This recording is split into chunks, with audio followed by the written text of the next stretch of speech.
Hello. I think we're working now.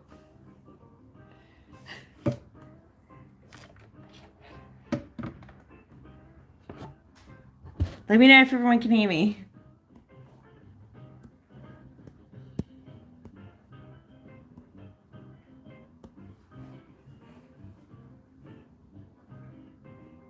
Is the sound working? Yay! Welcome everybody. Sorry for the delayed start. Turns out my tablet decided to do an update overnight, which didn't complete, and YouTube didn't like that, so it just wouldn't connect to it. I could use Photoshop, but I'm much better at using my tablet at the moment, my Samsung tablet, than I am at using Photoshop, so I'd really prefer to use this. So I'm glad we got it to work. Yay!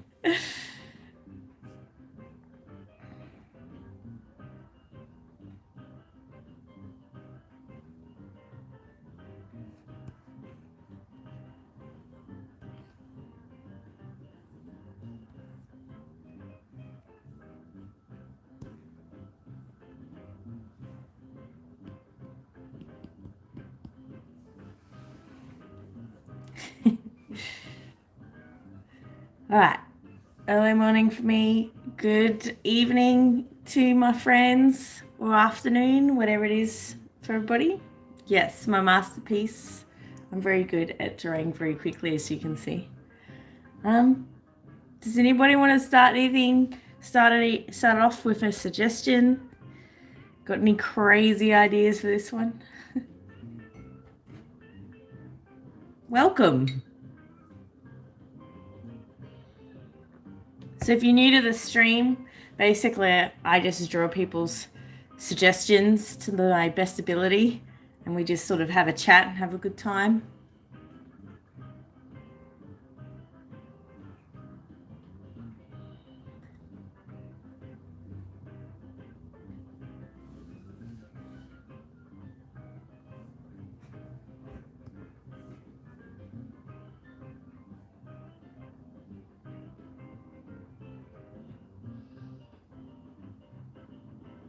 Anubis, like the Egyptian god. Is that right? Have I got that right?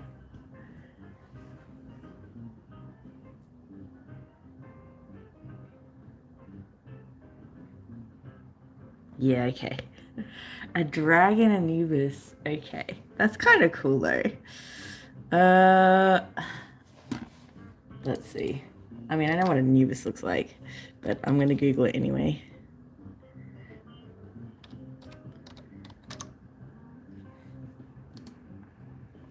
Gotta get his hair danglies.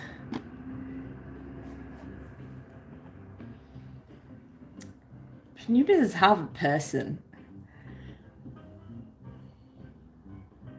I'll just make it dragon version. That's fine.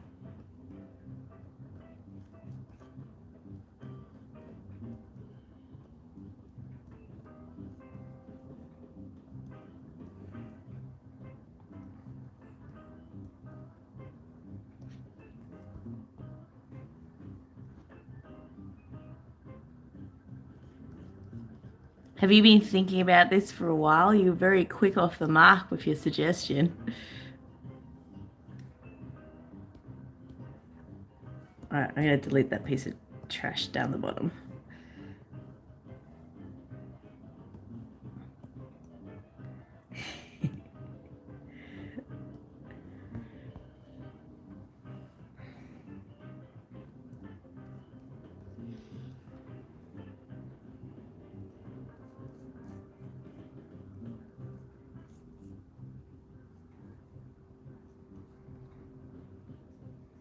If I was an Egyptian god turned into a dragon, what kind of dragon would I be?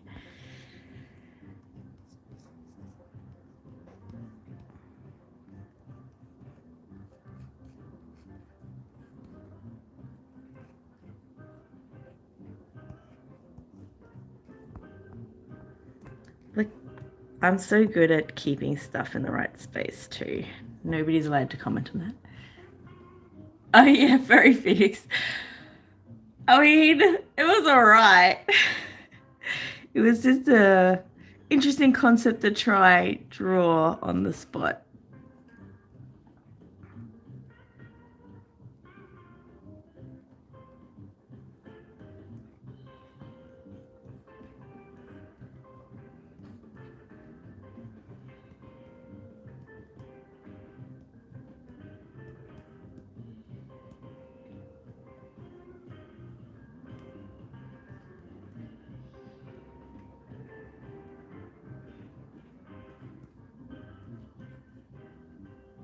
His front paws are very big.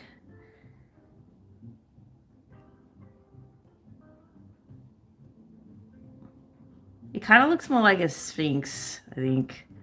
But, oh well.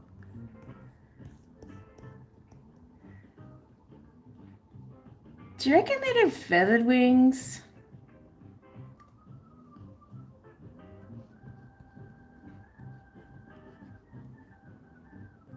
I think maybe this next needs to be longer.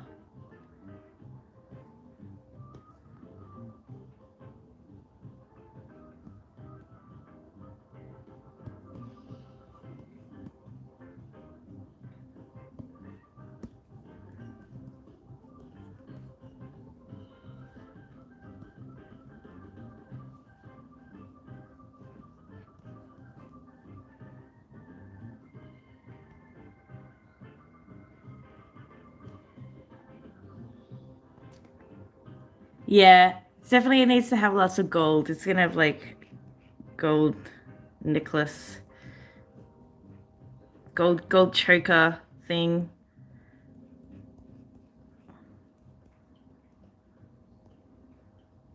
Make his danglies longer.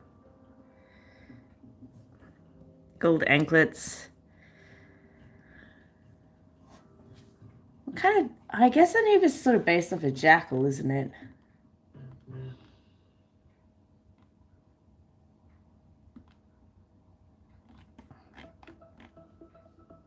Danglies. These things.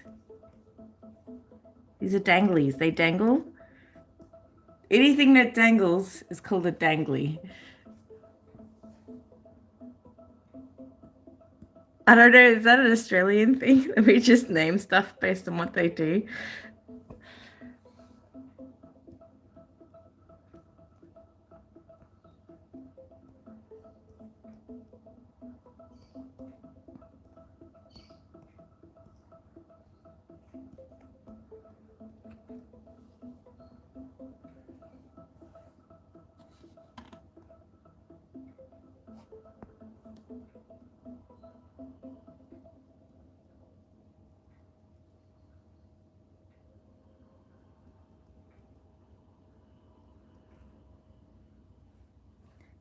Here's my amazing sketch. I'm going to make it a better sketch though. Thank you. Oops, wrong layer.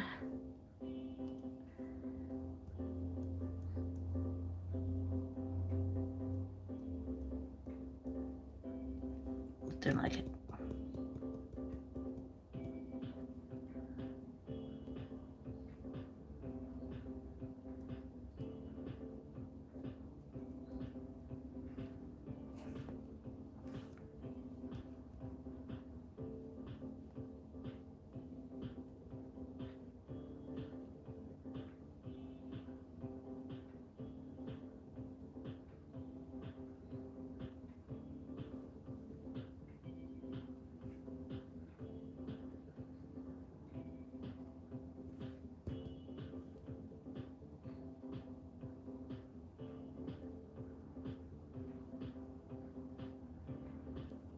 It's got a fanger because I like fangers.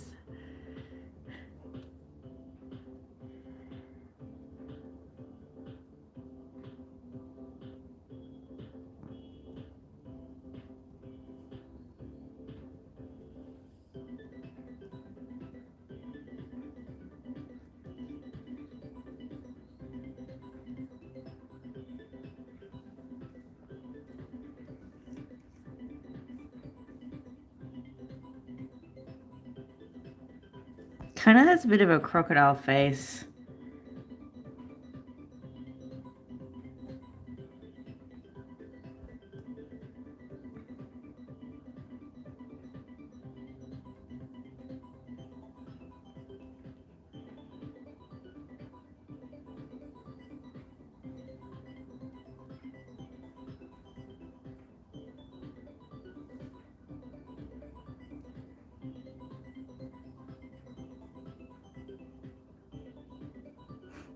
I don't get sick of you guys ever.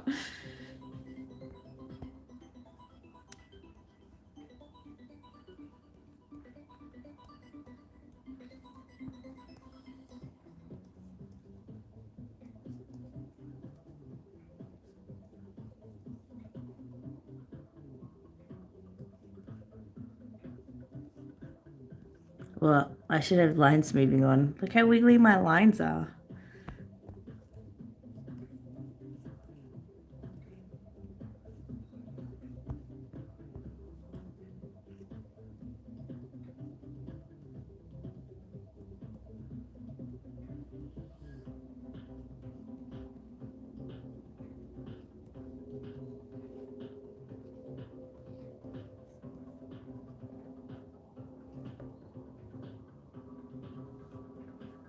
Yeah, I like Cvek's cool too.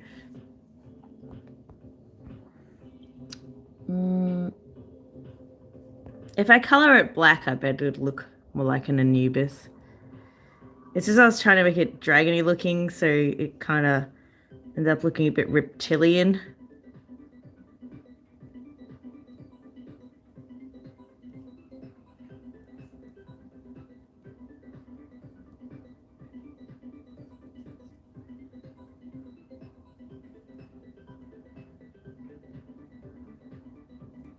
Here's my super lazy feet claws.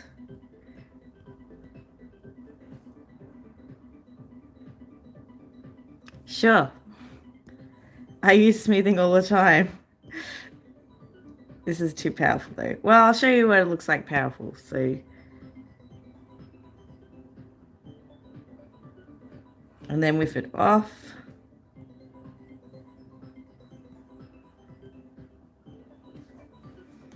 You see my wheelie lineness here and here. I usually have smoothing on when I do line art, but I don't usually use it for sketching because it doesn't really let you do this kind of stuff, which I sometimes use for sketching. So if I have it on, I can't really get the big, it sort of controls thing. Do you know what I mean? It's good for drawing great big long smooth lines though, especially with long arcing tails. If you have like lazy on or spine, you can get a very smooth, long sort of arc without it being wiggly. Where normally, because I don't have sort of very steady hands, if I tried to do that, there would definitely be wiggles in it, like so. So that's why I use smoothing, stabilizing, whatever you want to call it. Yeah, it would. There's lots of programs have, I guess they probably call it stabilizing. Is that what this is called? No, this one's just called smooth. But I think in Photoshop it's called stabilize.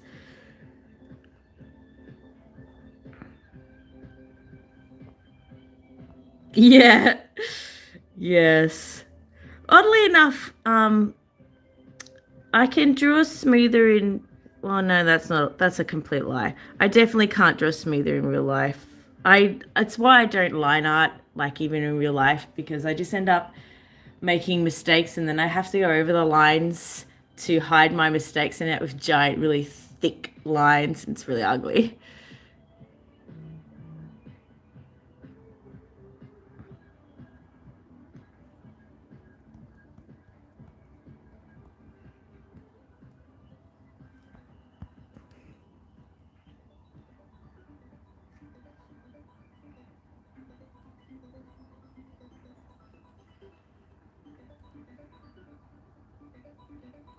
Sorry if I've been a bit quiet lately. I did actually get super duper busy. We're finally doing the comic again, which is cool. So I've been working on those. I've done one page and I've got another one in the works. I also have been doing some UI stuff, which takes forever because it's like it's when you select what controls you want, like in the UI menu, when you go to settings and you're like, I want to set fly as F and that kind of thing. So I literally have to make every single key on the keyboard, and it takes forever. We have to just finish the design up first. The design's pretty much done. I've just got to do the rest. And I had to do like controller buttons as well, which I've done now. And for those of you who have Twitter, you may have noticed the 3D printed stuff as well. I was doing that stuff as well. Oh, cool. I love Artflow so much. I think like there's lots of really good programs out there, but I find a lot of them, though they have a lot of stuff, they have a lot of things that you can do with them. It's kind of too much for me for a tablet. I when I'm using my tablet, I don't want a Photoshop. I want something that's like quick and easy to use. I don't have to think about too much, but still has like just enough stuff. The only thing I kind of wish this has that like Photoshop has is like a text. I wish Artflow had text, but it doesn't. But I love Artflow so much. It really got me back into drawing after years of not doing anything. So that and just having a tablet. Oh, have I not got do not disturb on? Everybody ignore those notifications. I hope my mic still works now.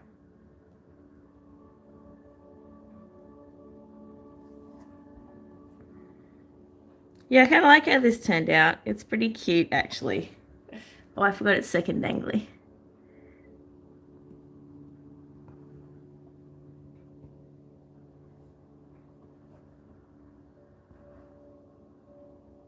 Do you want me to continue with coloring it, or should we move on to another suggestion? I can keep it here and we can do another sketch.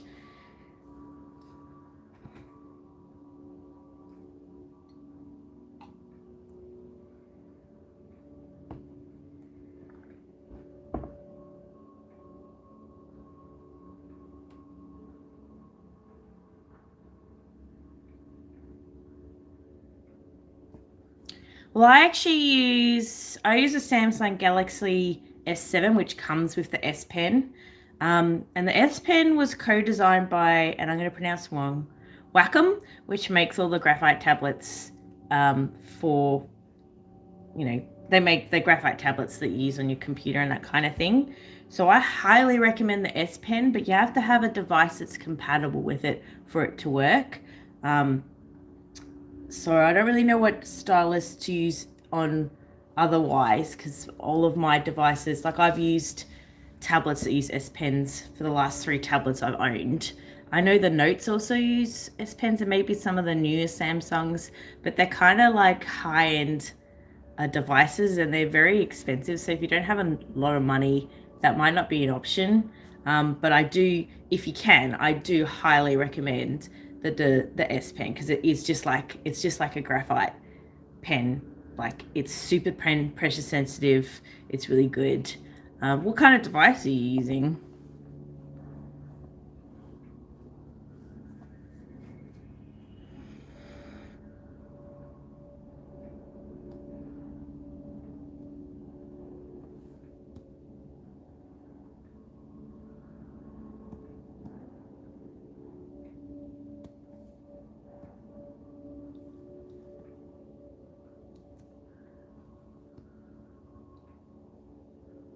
The other thing about Artflow and your devices is it does sort of change some of the settings depending on how good your device is. So there may be some features, and I think I mentioned this in my how-to videos anyway. There are some features that don't work on all devices, like for instance, the clipping layers, which is this amazing button here, which basically makes it so that the layer that you make the clipping layer only affects the layer below it. So you see now that this is a clipping layer. I can only affect the lines below it. You can't really tell because I've chosen a really dark color here. Let's like this. See? So it's really good for if you want to change colors of your lines like I just did then, or as I'm going to be doing now, is I'm going to make a flat base layer underneath this and then make all the other layers clipping layers above it, so I can make changes to them how I please and edit the colors. And I only really have to worry about keeping in the lines for the first bottom layer, and the rest of that stuff will all just use that bottom layer. If that makes sense. I hope that makes sense.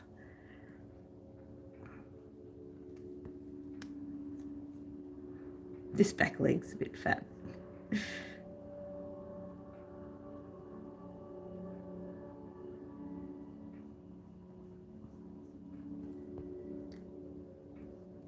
Feel free to ask any questions you like. I've been using, gosh, how long have I been using Artflow for?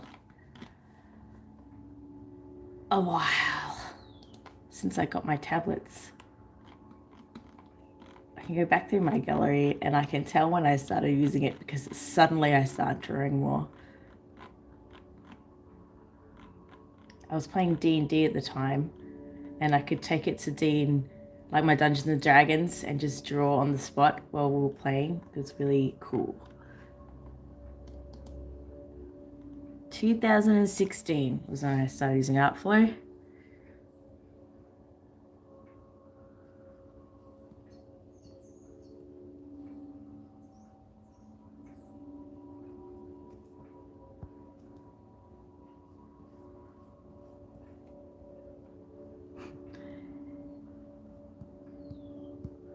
I usually am a bit sloppy with my bottom layer. I usually edit it throughout the drawing anyway, unless I do actual line art, and then I'll actually try to keep within the lines if I plan on keeping the line art.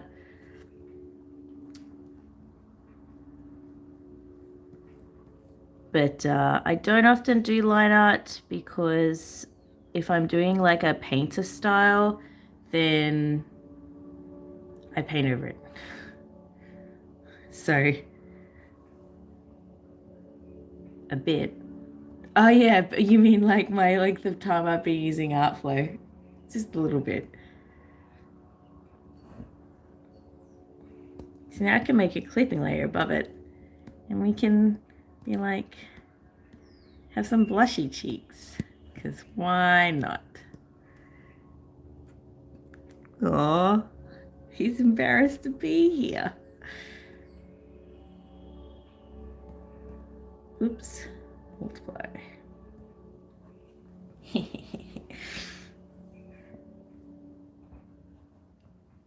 I really like this. You make the best suggestions, really.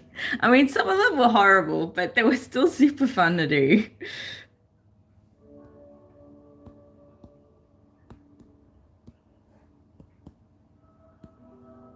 This incremental button, by the way, changes if your pen is pressure sensitive or not. So usually if I'm doing flats, I'll turn it off so the lines are solid and I don't have to worry about gaps. And then when I'm going to paint, I turn it back on again so I have pen pressure sensitivity.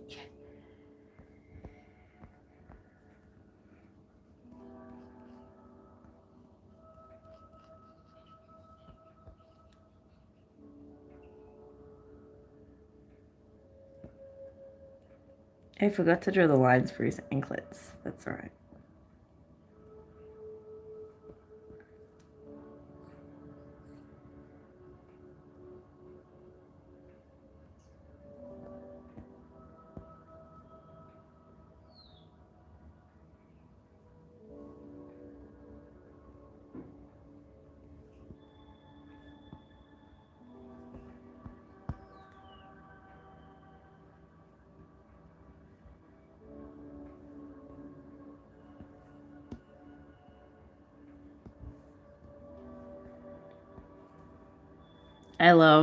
I absolutely love painting gold, by the way. It's so much fun. I just like doing this really bright highlight on the gold that makes it look like gold.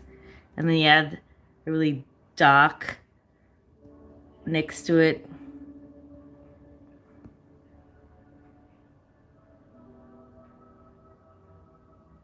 They're part of its skin, I've decided.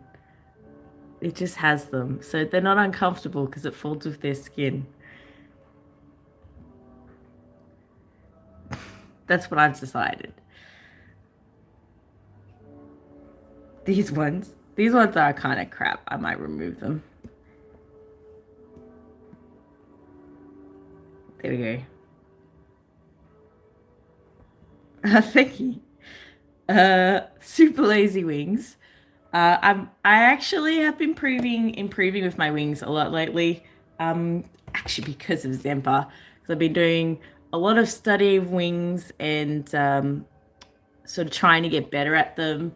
Because a lot of the pictures I did the last couple of pictures I did for Zempa involved big gigantic wings being in full view, and it kind of forced me to draw them more, which is really good because I really needed to be better at them. So I'm kind of happy with how my development's going as far as wings. I've got to draw wings in the next page of the Day of Dragons comic. I've drawn the body of the dragon, which I was really pleased with, but now I have to put giant wings over top of them. But we'll see how it goes. I have a zillion reference pictures because I have access to this test server, like a lot of people do. I actually could have access to the developer server, I guess, if I asked, but I'm a bit afraid to go on there. So.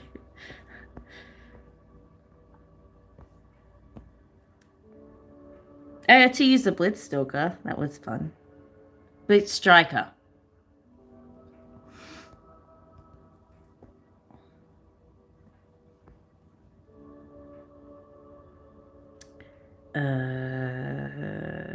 Which way are these going? This way? Yes.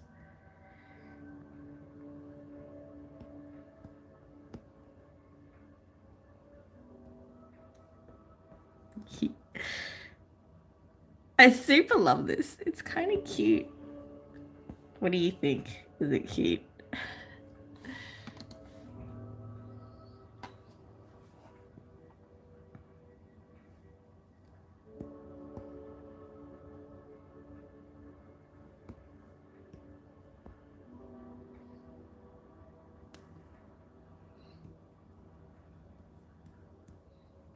Well, that color's a bit off.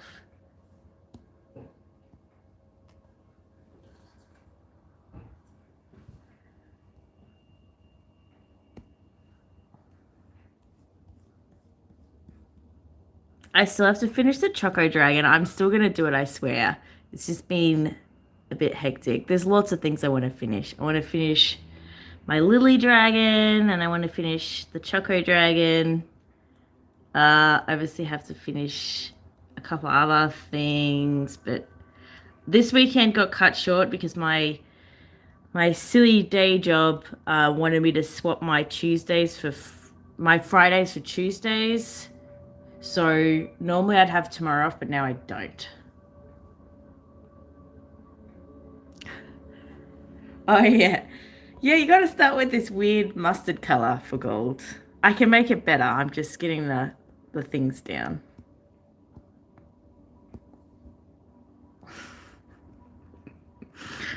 I love it when there's like, to make something look the way it's meant to look, you have to start with a color that doesn't look anything like it.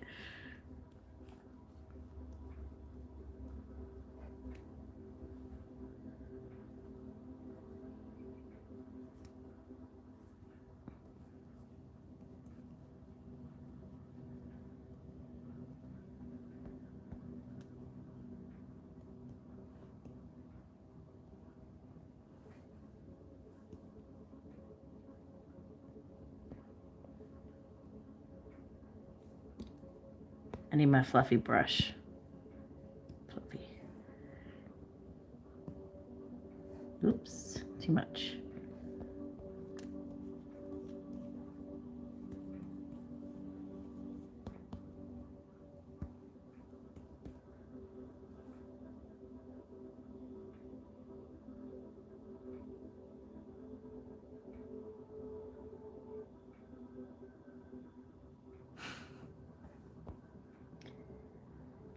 I know people hate to hear it, and it's said a lot, but drawing is just practice. It's just a lot of practice, and a lot of people don't have the time or sometimes the patience to keep doing it for years on end until they actually get somewhere where they want to be. Like I didn't I thought my art was okay. I didn't love it, but I never was happy with the way I colored until probably 2013 was sort of like when I started to get a painting style I actually really liked. Now, to put that into context, I had been drawing properly since 2003.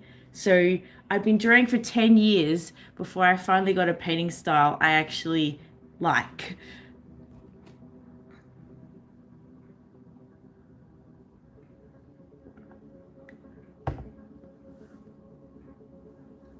I think a lot of it also has to do with if you have somebody to draw with or people around you that are also artists, because it's definitely very inspiring to have someone who's better than you that's around as well. Um, I had a lot of artists around me. I grew up where I grew up. There weren't any. I was the best artist in the pond, essentially. Um, and so I just made other people draw with me. I just like encouraged them all to draw, and they all became much better artists because of it. And then I moved down to where I am now in Tasmania, and I moved down here because I met my now husband on an art site, and I had a bunch of friends that I met on that site too, and they all lived down here as well.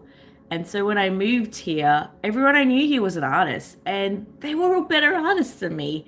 And we just had these like really cool art jams where we all met up and like just sat around and drew together and gave each other inspiration and suggestions and things and had like little fun competitions and stuff, and that really helped me grow as an artist. Like having other people around you that are also artists that are also learning and to share with really does help improve your art. And I still have like a little art group today, and we try to meet up and do like little art competitions, especially like mermaid.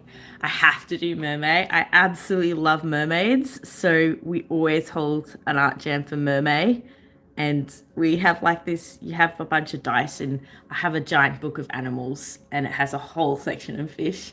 And you basically had to just roll randomly on a table for what fish you'd have to make your mermaid out of, and some of them were very ugly, but it was super fun. Oh yeah, I had fruits as well, fruit mermaids. It was so much fun though, and we had some really good art come from it, and it made got people out of their comfort zone and drawing things they don't normally draw. And the only way you get better at drawing something is if you draw it.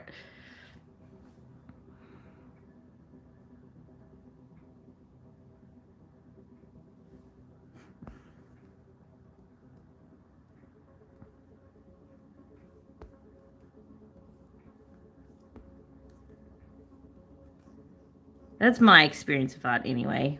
I love hanging out with other artists and like having people around me that are better than me because it inspires me. It pushes me to be a better artist.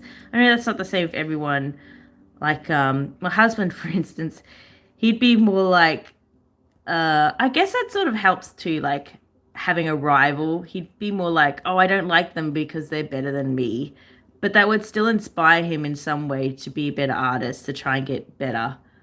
Um, a pineapple mermaid. I drew a lychee mermaid. I got lychee. I love lychees, by the way. Lychee's the best.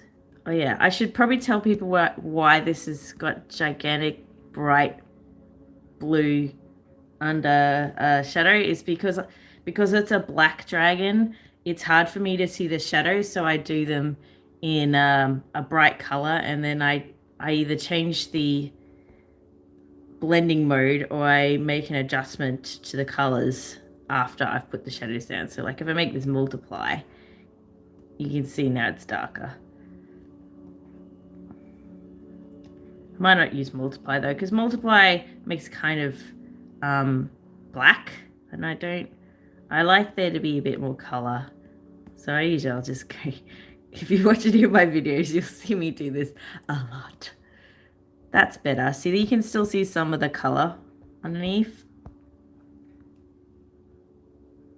I'd show you, except I have to be careful what files I open on this, because the Day of Dragon stuff is on this device, and I'm pretty sure it's like top in my gallery. So you'll definitely see the work in progress pages for the page for Day of Dragons if I try and show you pictures from my gallery. So I'll put it in the Discord later.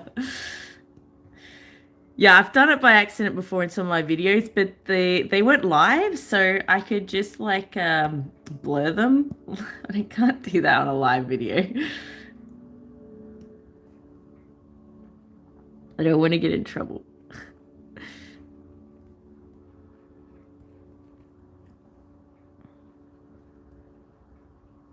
Yeah, it was kind of fun picking up the comic again.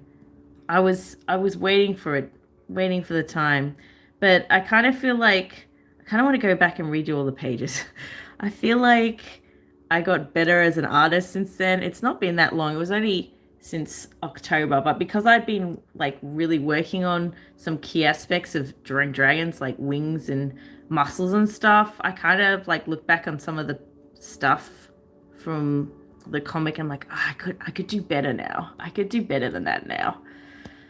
But what's done is done. Maybe if they decide to print it, I'll ask if they want me to return to those pages first and make them better. But I have this problem now. I have to try and match the coloring and the drawing, like the characters I've drawn. I have to match them, and I'm like, oh, I could make this better. But oh well.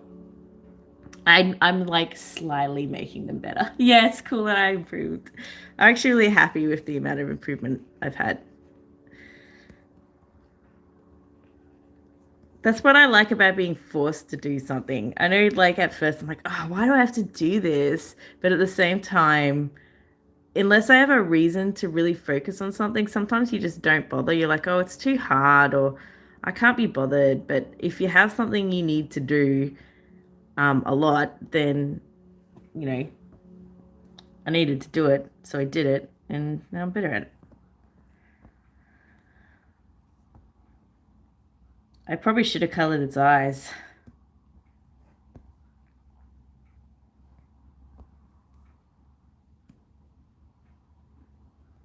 I'm using the smudge tool as well. My favorite smudge tool is the felt marker. I just find it has a nice pull to it. And it's a decently large brush. I've been having this trouble lately that none of my brushes are big enough. Like, if I want to color something really huge, the largest this brush can be is this big, which is no good for backgrounds for me. So I actually had to go and make a bunch of my own brushes for the ones I normally use. Like, I made a giant custom fuzzy brush, and it's enormous. It's like, look how big it is. It's so big. But I love it because now I can color gigantic areas with ease.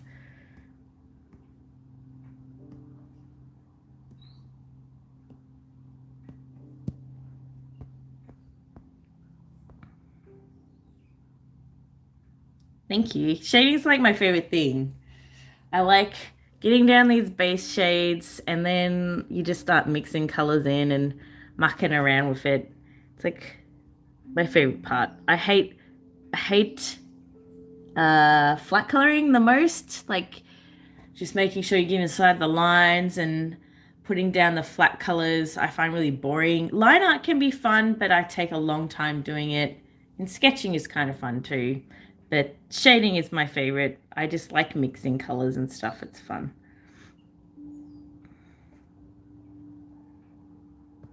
I will add his eye colors though.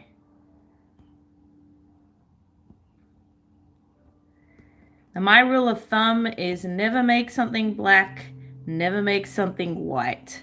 So, like the whites are not white. They just look white in comparison to the rest of the dragon. So this is not white. I'll show you, this is white. That's white. The reason for that is is if you have like black, black or white, white, and you want to have something with a shine on it or really contrast, if you've already used those colors, then it's near impossible to get, you know, the standout look you're looking for.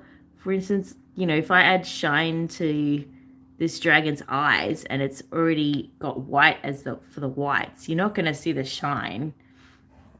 It's just going to be nothing, really. I mean, you have shine on the red part, but not the rest of it.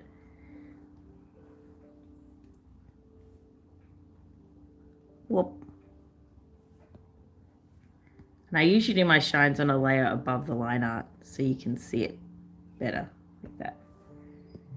But I don't know if I'll put shines in its eyes, because Anubis kind of just has eyes.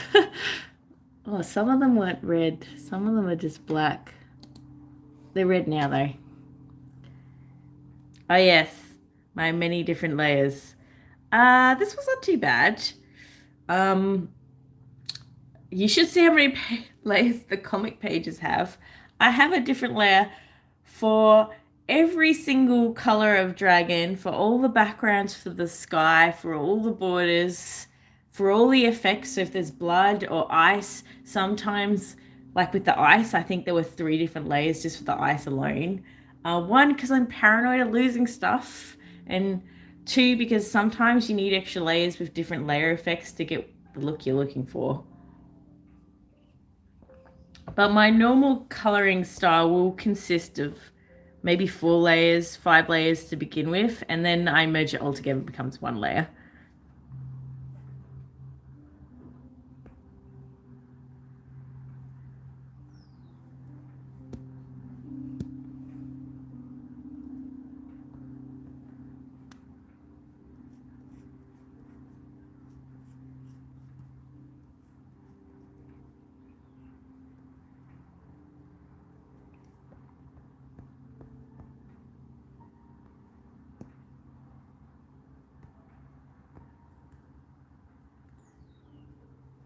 What's my pet hate with teeth is when people would do teeth white. I don't have white teeth. I'm just going to put it out there. My teeth are not perfectly white because that's kind of unnatural. And secondly, I grew up on a farm, so we had tank water that wasn't full of fluoride. So my teeth aren't the whitest, but they're not like, you know, they're just normal colored teeth. I just don't bleach them, that's all. And certainly dragons wouldn't have access to bleach or fluoride to make their teeth nice and white. None of my pets have white teeth. Oh, what I'm doing here is I've locked this layer. So this little lock icon means that it's kind of similar to clipping. So if you don't have access to the clipping layers, this is a different way around that. So you can lock the layer, and that means you can only affect what's already drawn on that layer. So like if I lock this bottom layer and I draw a red line across it, you can see it's only affecting what was already drawn on it. It's not quite as good as clipping because it means, like, if I want to erase, when you erase on a locked layer, it actually just makes it black like that. And I always forget that it's locked before I start erasing. And obviously whatever you had on that layer, when you paint over it, it's affected. So that's why I like clipping layers better. But if I'm doing like shadows like this, I'll often lock the layer and then use different shadow colors throughout the picture, just to give it some different sort of feeling. So like this, so I can make some of it a bit of a green color or something like that. Overlay is not the right type of layer for that kind of thing though. I think this is not going to show up well. I think darken works better for that. Maybe? No, I'll keep it overlay.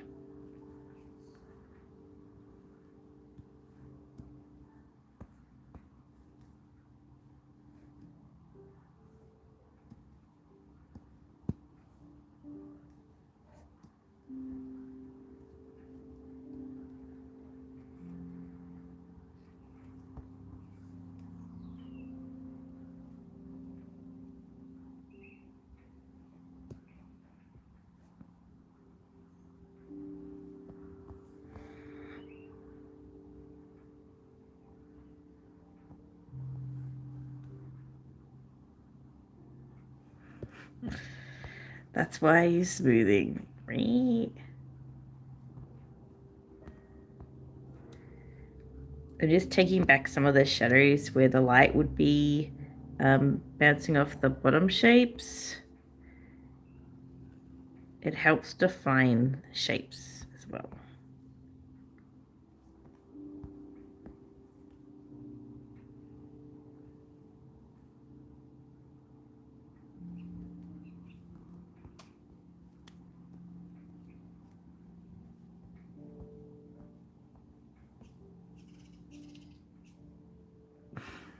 I always have perfect lines. Always.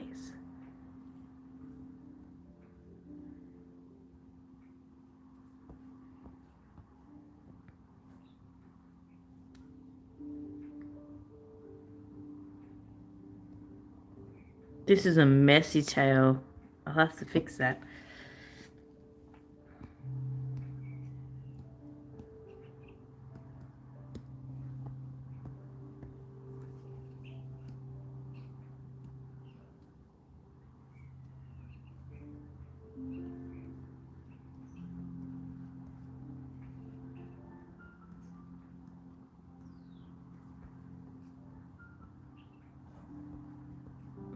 I think I'll do a highlight layer and then I'll merge them all together.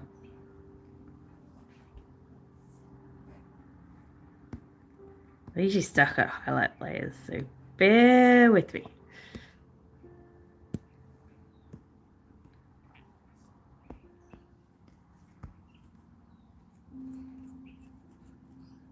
Not soft enough.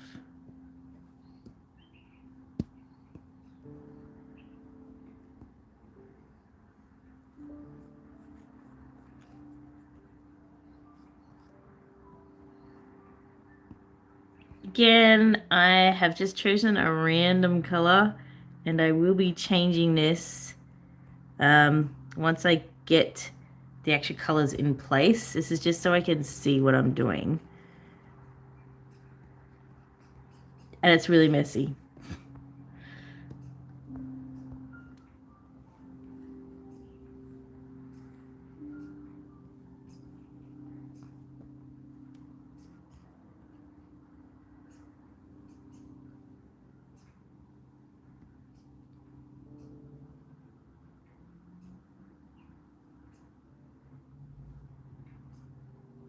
Whoa, what am I clipping on?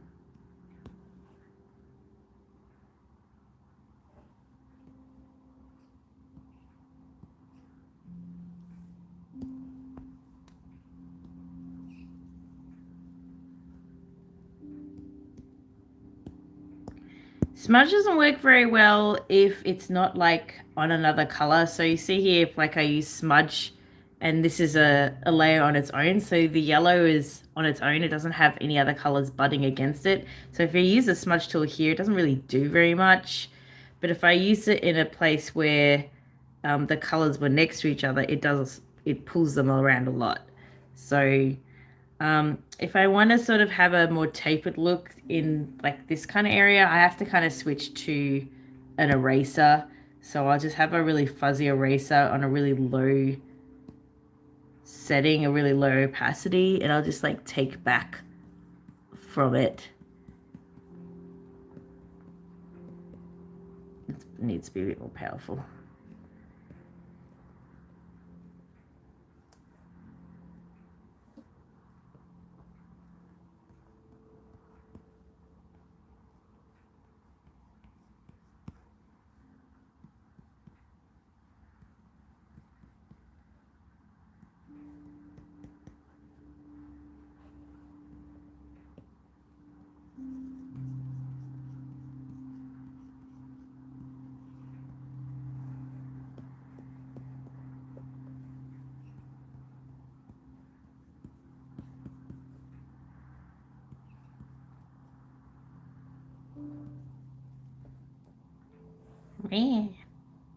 Oh.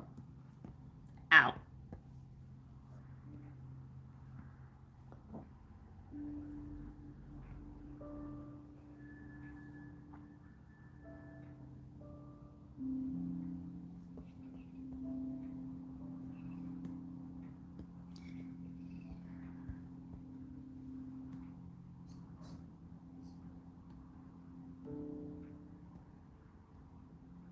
Yes.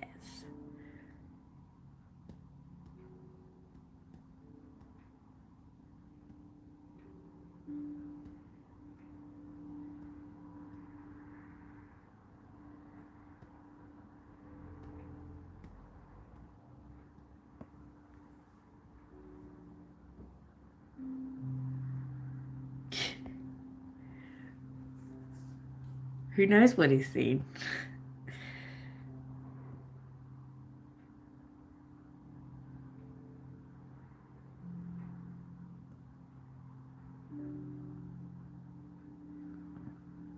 Beam, he's in a rave.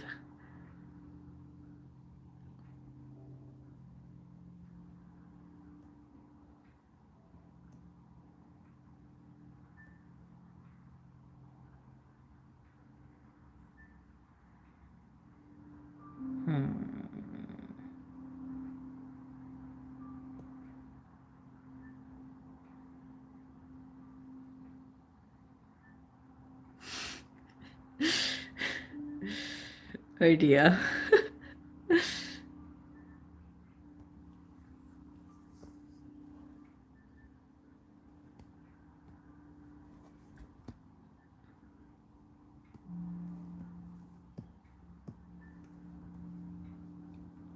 Grace, what happened there? I don't want that color. This color? No.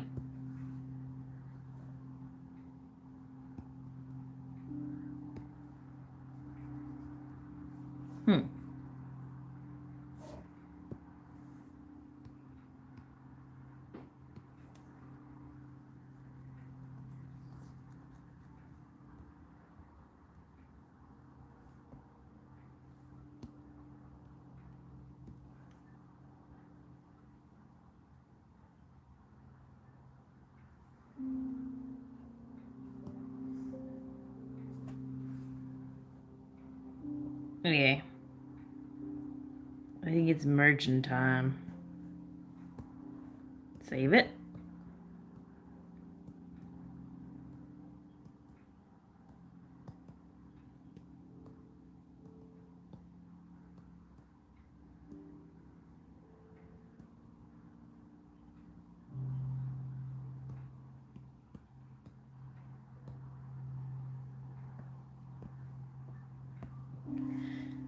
So I've got everything on the one layer.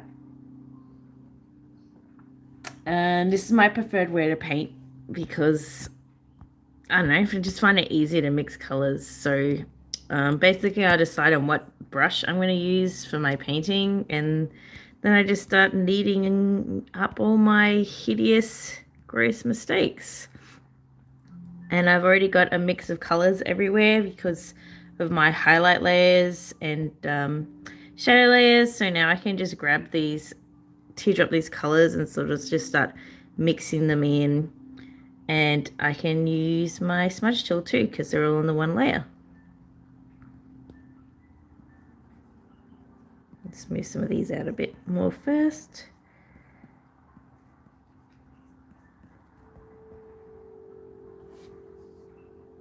Yeah, let's not talk about the tail.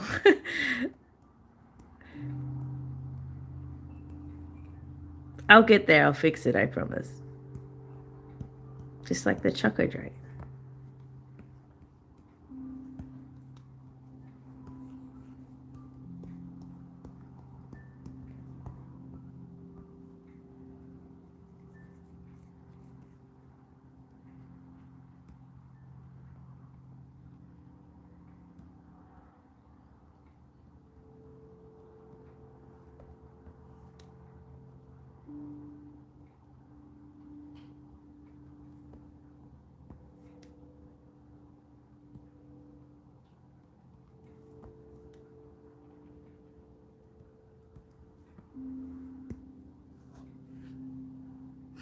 The refrigerator.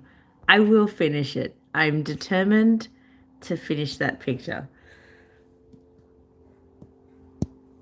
I just don't know when. One day. Oh, I've got mega smooth on. I don't want that. I don't need that much assistance.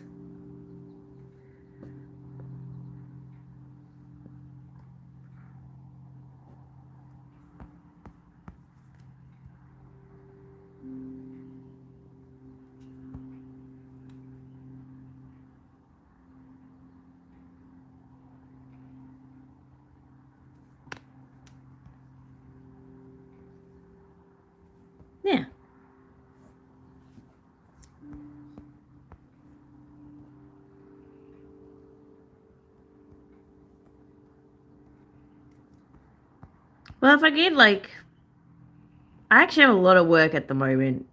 If I thought that if I thought that this would, like, this kind of level of work would continue, I probably would just quit my day job and just do art. But unfortunately, it's too unstable. You know, I did just come from between October and now. I basically didn't have any work, and then suddenly I have like a bunch. So I had some work, but it wasn't enough to pay the bills.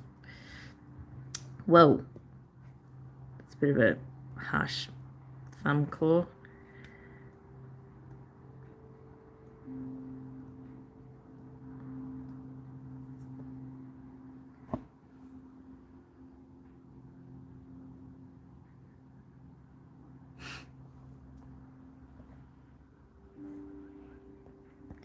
Maybe it's on guard duty and it's just really bored. It's just like you know, when you're just standing there thinking about nothing. I don't know if that makes sense. I think he looks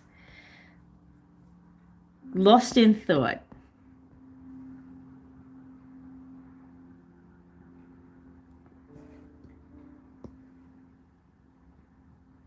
Oh, thank you.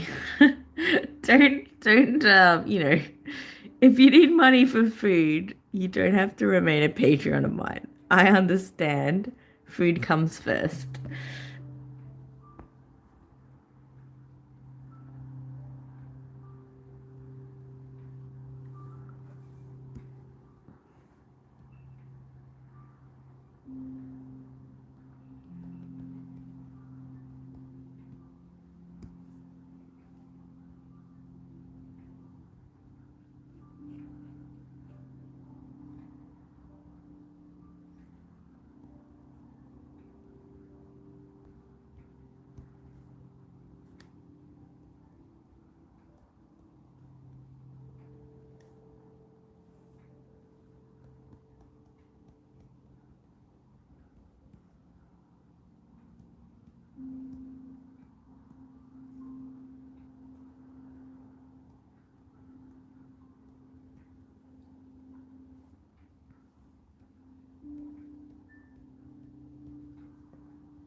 Children might need food.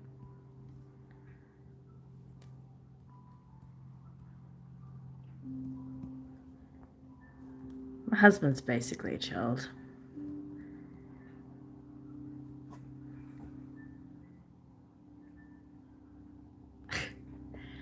Have that I was actually just thinking, just drink water.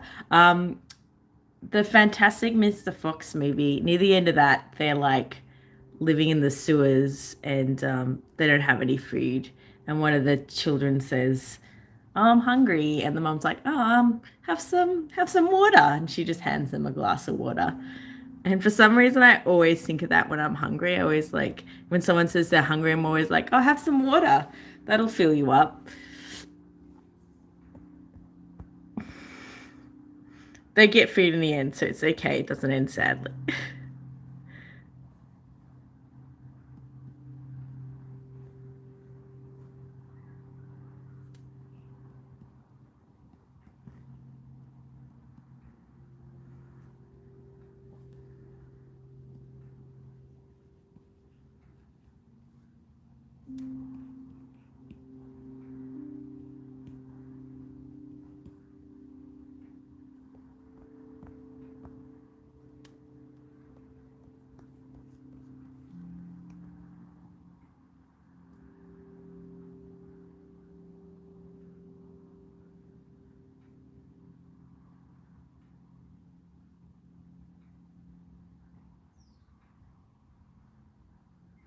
Oh, the wolf.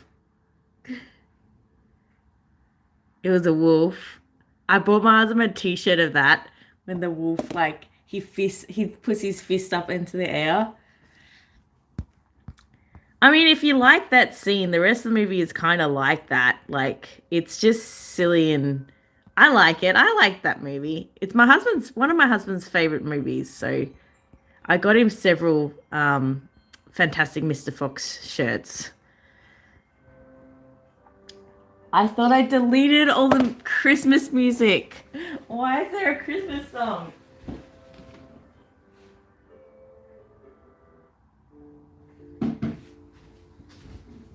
All right. No Christmas music.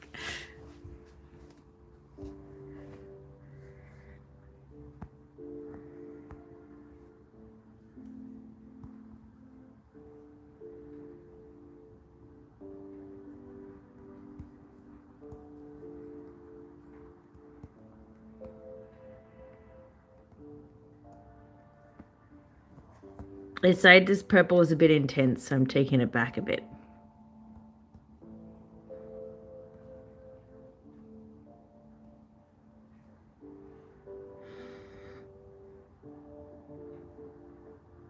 Yes. As a child, one of my favorite movies was um, the BFG. Like there was an animated movie of it, and I think it's actually pretty bad. Having watched it as an adult, but I loved it as a child. And my dad really liked Roald Dahl, so he always read us a lot of Roald Dahl stuff, and I saw like witches and Fantastic Mr. Fox and BFG and that kind of stuff. And he always said he was like BFG because my dad's English and he's quite tall and he has big ears and a big nose, kind of like the BFG had. So, but he was BFT, so he was Big Friendly Trev because my dad's name was Trevor, or he's Trevor. He's still here.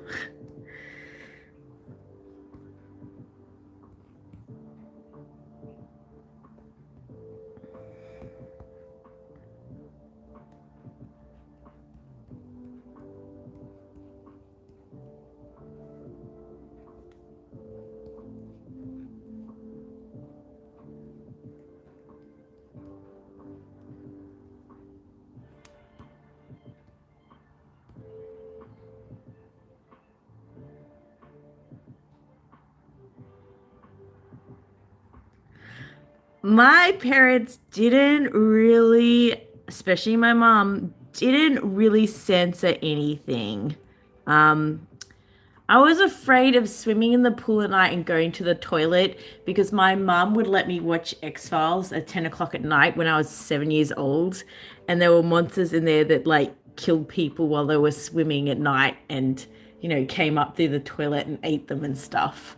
And she let me watch it and Tommy Knockers and all that kind of stuff when I was 7. So BFG was nothing.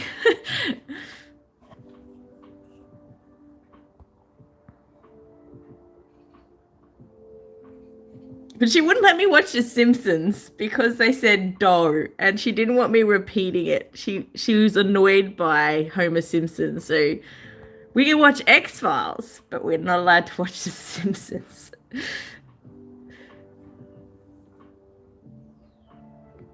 Gremlins. Oh yeah. Oh, maybe that was a Twilight Zone, but the thing with the gremlin on the wing of the plane and like tearing it apart, and only the guy in the seat could see it, and no one would believe him. And at the end, he's like put into a ambulance, and then the gremlins in the ambulance with him or something. That scared me. And my mum, oh my mum, she loved teasing us like that. We'd be on a flight and she'd be like, "Oh, look out for gremlins." Haha.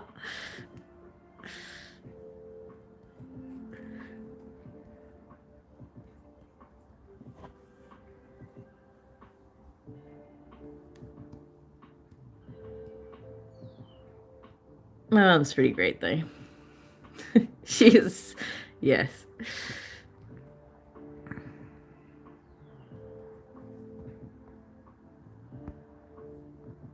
I didn't actually know my dad very well because we lived in Malaysia and Singapore for a while, and he had a job there. And when we moved back to Australia, he still worked overseas. So I actually only saw him like once a month when I was little. And we were fairly young when we moved back to Australia, so I don't really have many memories of Malaysia, and therefore not many memories of my dad. And it took him years before he even moved to Australia for his job. And even then, moved, he worked 5 hours away. So we only saw him on weekends. And he essentially didn't move and have a job where we lived until my mum left him. So I only got to know my dad after my mum and dad broke up. And only because I decided to stay at the house because mum moved out and she got a different house somewhere else. And my dad basically took sole ownership of our home property. And I decided I would stay there with my sister, and my two brothers went and lived with my mum. And so I only really got to know my dad at that point. Like, I didn't know him before then. So I only got to know my dad as a teenager, even though, which is the kind of reverse thing, is that my mum and dad were together. They were, a couple, but I didn't actually get to know my mum and dad until they weren't. Like my dad. I knew my mum. It's kind of a weird situation, but my mum and dad were very good about the breakup. They let us decide whose place we wanted to go to and when and that kind of stuff. So it was all up to us. There was no like fighting over us or whatever. We got to choose whose place we wanted to go to when. And they're still friends. His mum just said she didn't love dad anymore. So she left. But he had kind of just left her with everything. She was running a farm on her own and raising the four of us. It was kind of hard. So, and because it happened pretty late in my life, like I think I was like 15 or something. I kind of understood why they were breaking up. Yeah, there's basically no third party, and I think that makes a big difference when you're breaking up. Like if there wasn't that breaking of trust. It's just mum said she just didn't love dad anymore, and mum's actually never had a partner since. She's lived alone since, and she likes being alone. She likes her freedom. My dad has had he had another wife, and he's with, unfortunately, the second wife died. She had brain cancer, but he's with someone else now. But that was all a long time ago.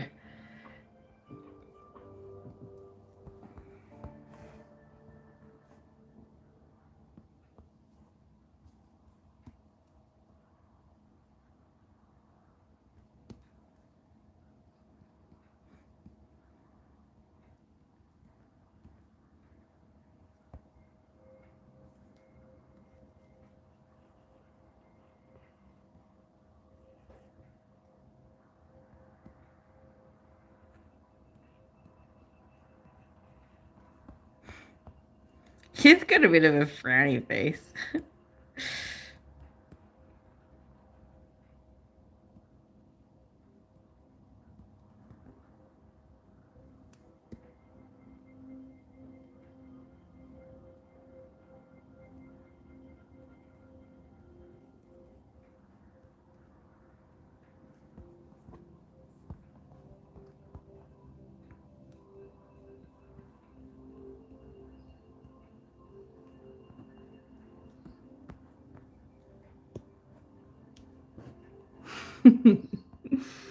Yes.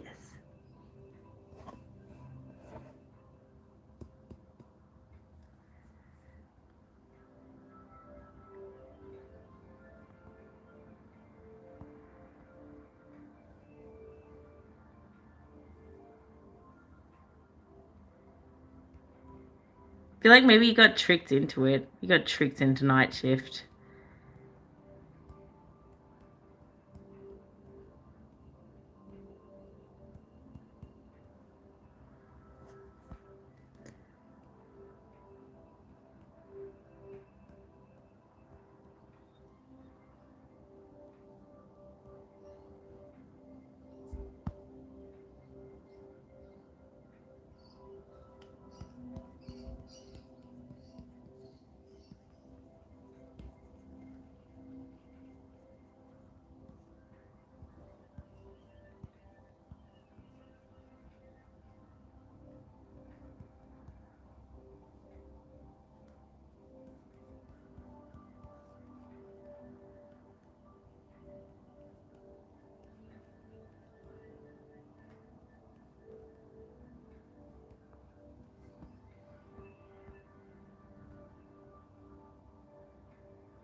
he just flies over and everyone else, he's like, come on, keep up.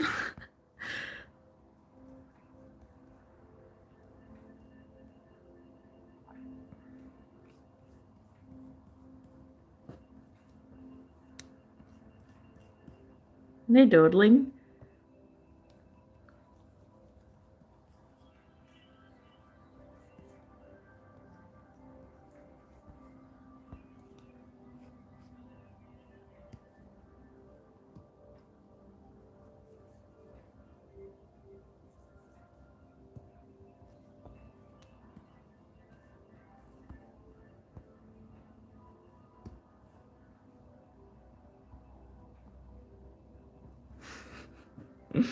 That's so mean.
Thank you.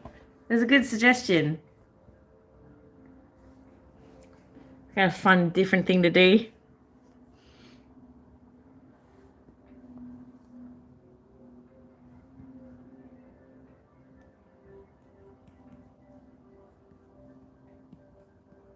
So I like, no matter how busy I am, I still want to try and make sure I always do a stream once a month because it's just like, I don't know, it's chill time.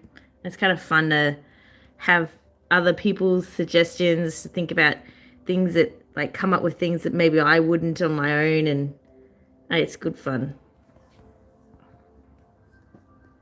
Even though I have to get up early.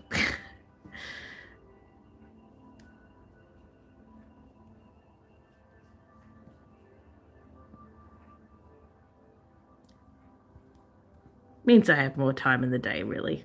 Because even when the stream is finished, it's still much earlier than what I would normally get up.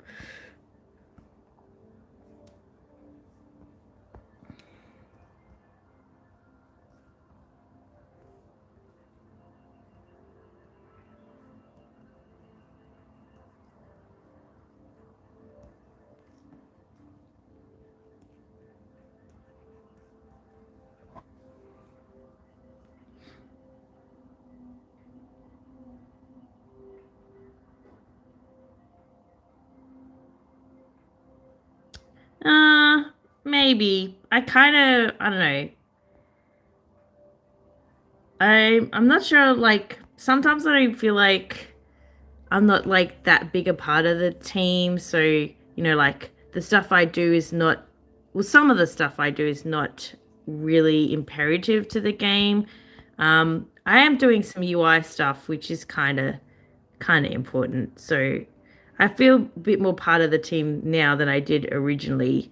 But I kind of get worried that people might take it the wrong way, like, because there's been a lot of drama in the past with this game. I don't want to give the people who are looking for it ammunition to sort of say, oh, look, they're showing favoritism, and that kind of stuff.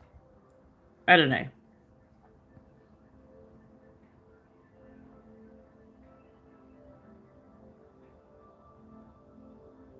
Oh, thank you.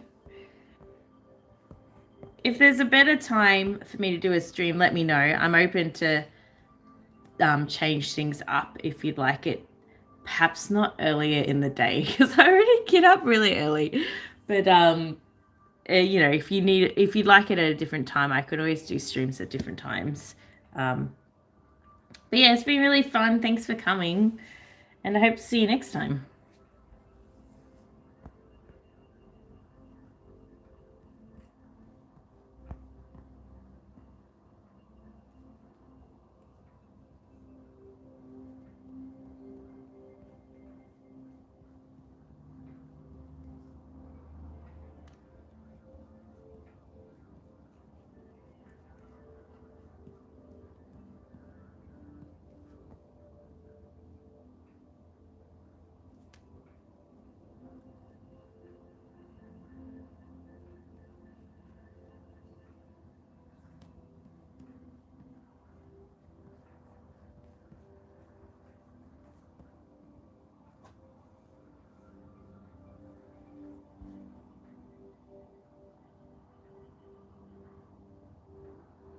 Yeah.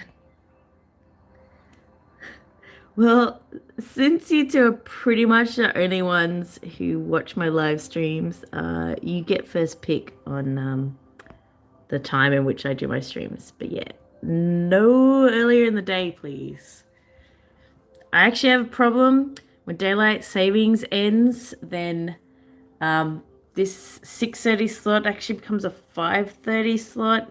I don't know about that. We'll have to see. Daylight savings ends in April.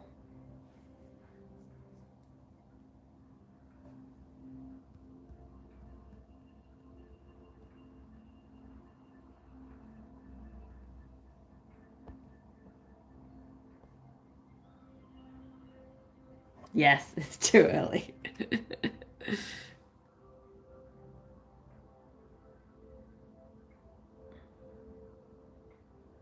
Yeah, I think there's another time, like if I do like a 10 p.m.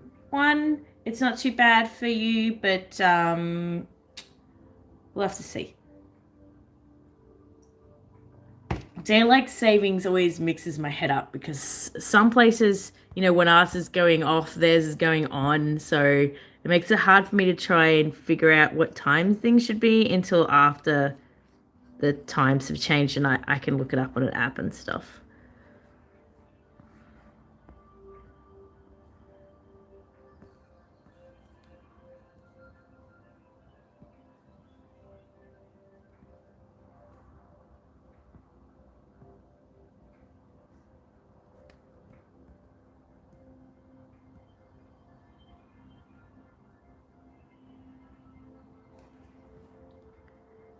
I think it's still afternoon, to be honest. Let me just bring up my little clock converter thing.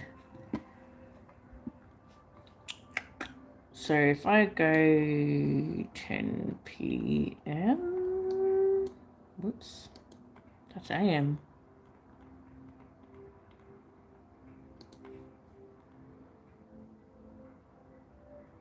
It's midday.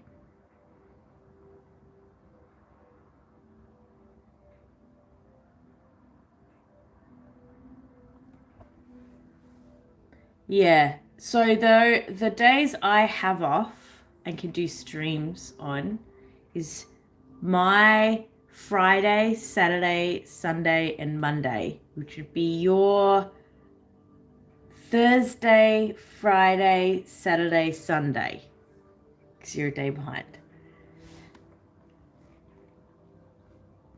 It used to be, I used to work Fridays and have Tuesdays off, but now I have Fridays off and I work Tuesdays, which is why I had to change the stream.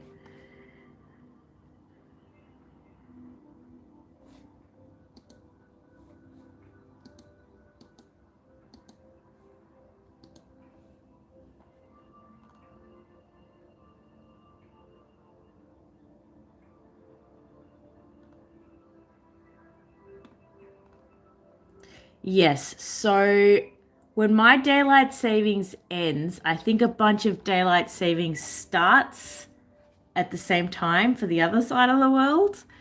So if I do a 6:30 a.m. stream, your central wait, Central European time, right? Yeah. I think I got that right.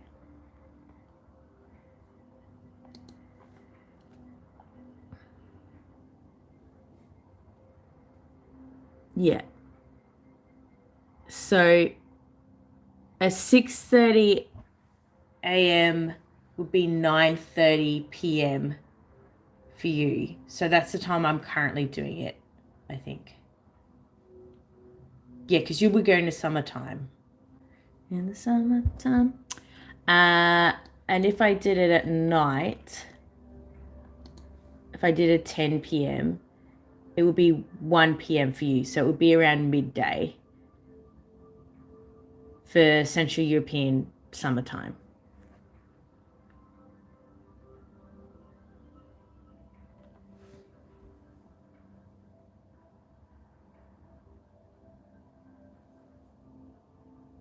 It's just super early for like Americans, I think. But that, you're the only ones that watch my streams, so it doesn't really matter.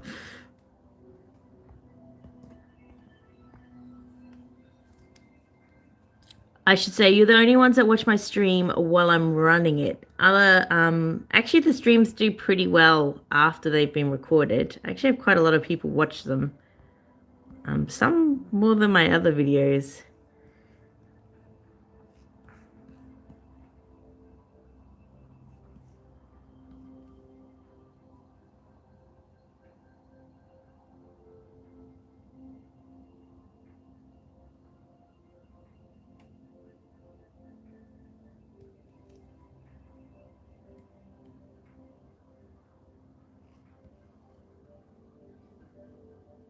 I could do weekend streams pretty easily because I have the weekends off.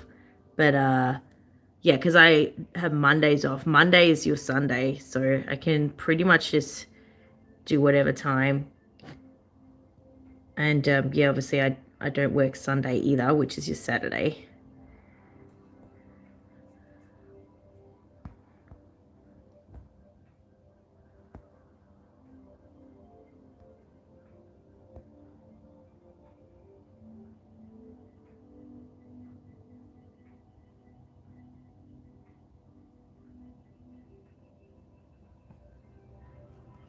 No, I think people actually like to see my stuff at normal speed more than I thought they would. So I was trying to make my videos shorter, but a lot of my longer videos actually get a lot of watch time. Actually, my most watched video is my how to make brushes in Artflow video, which I guess is a very handy. Maybe there aren't many videos like that, but yeah, that's my most watched video. And then I think most of my Day of Dragon ones come in second. And the most recent Valentine's Day picture for Wings of Fire one I did, that one got a lot of views. Probably because it was Wings of Fire.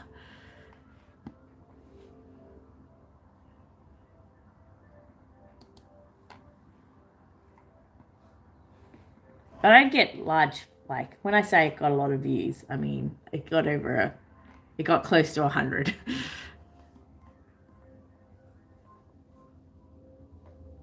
So yeah, my Valentine's Day Wings of Fire video got 79 views, and the Infernal Ravager has 73, but it's a newer video, so it will probably overtake the Valentine's Day one.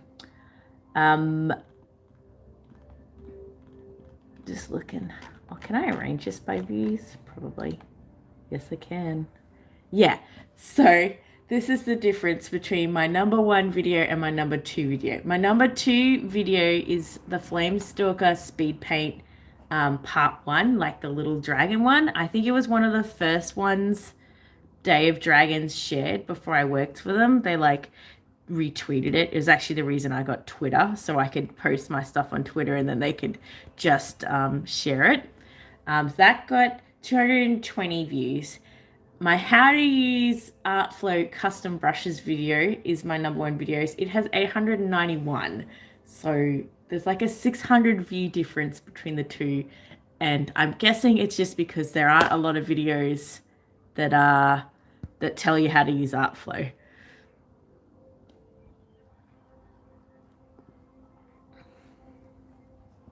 Yeah, I really liked how it came out. Oh, by the way, my husband's so into Wings of Fire now. It's so funny.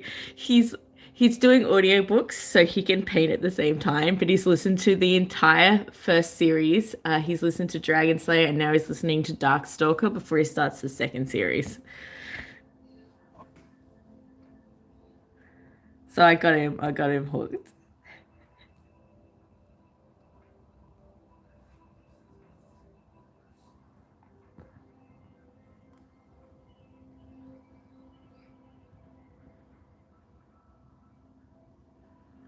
Yeah, I recommended he read that before the second series. I think it helps like with a lot of context. Yeah, we won't spoil or anything. My favorite's winter. I like winter.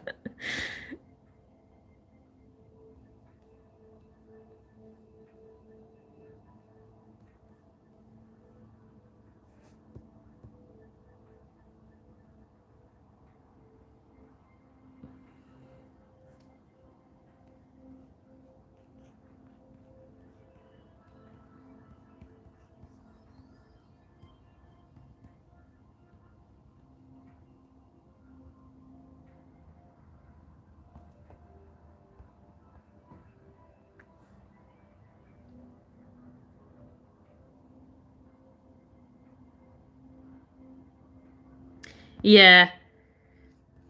And I don't know, like the Dragon Slayer book. I didn't realize it was a much newer book than some of the others. I don't think it really matters when you listen to or read it. I actually did read it between the first and the second series, and I thought it was kind of good because it relates a lot to like some of the random encounters that happen in the first book. So like that stuff was fresh in my mind, and I remembered it, and I was like, oh yeah, I remember that bit. But there's also stuff in it that happens quite late on in, I think, the third series. So I don't think it matters when you read that one. It's free on Spotify, by the way, because I tried. I was going to get it on Audible, and then I like chucked a fit when I saw you had to pay for it. And I was like, no way! I already bought all the books. I'm not buying more. We just went to Spotify instead, where it's free. Yeah, I know, right? Why would one be free and one not? But yeah, it's legitimately free on Spotify. I still have credits for Audible. We have to find something else to use it for because I'm not using it on a book that's free.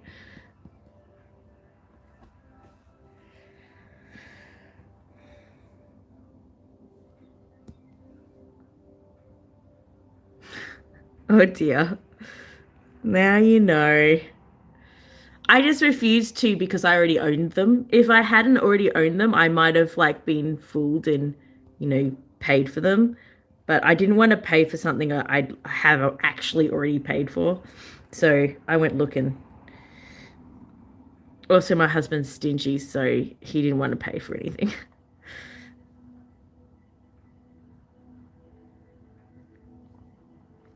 Oh well, you'll just have to use your credits and then just switch to Spotify.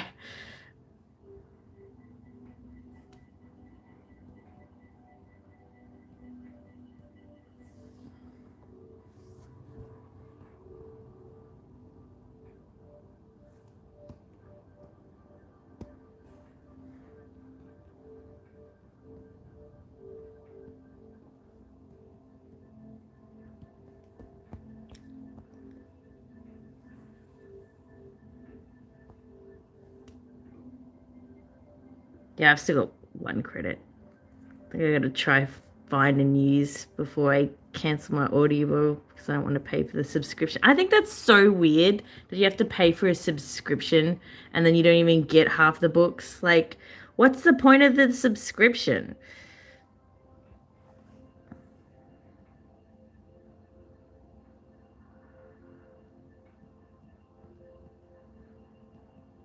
For some reason in my mind, I always thought like, oh, I pay for a subscription on Audible and then I can listen to as many books as I want. But that's not the case.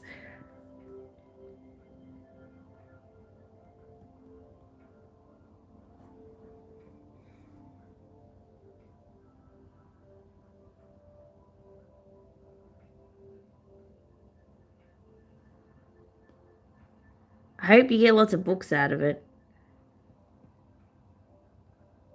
I don't do audiobooks because when I drink, I think I might have mentioned this before, but when I'm drawing, I like zone out everything else around me.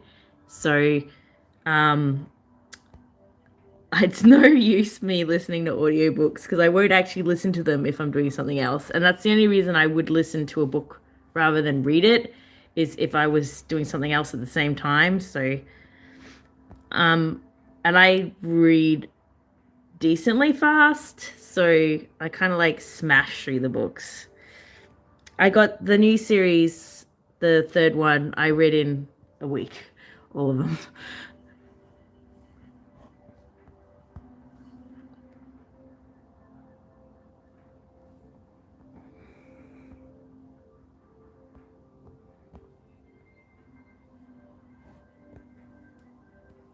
I was on holiday though, so.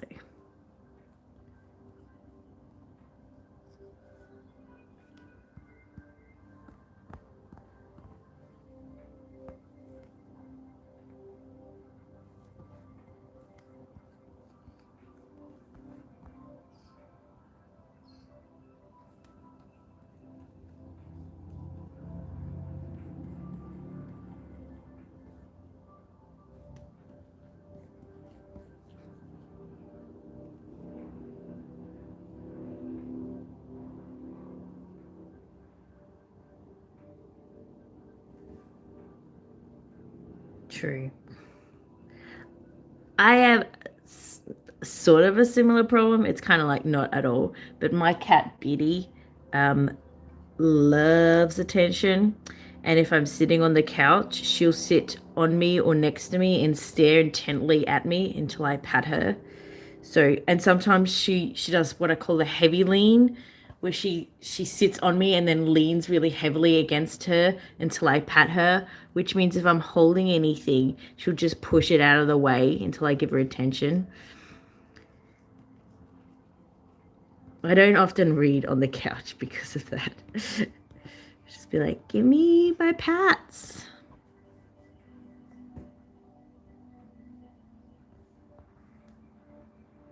But you know, she can't talk or anything, so I can literally just ignore her if I really wanted to. I don't think that works as well for children or husbands.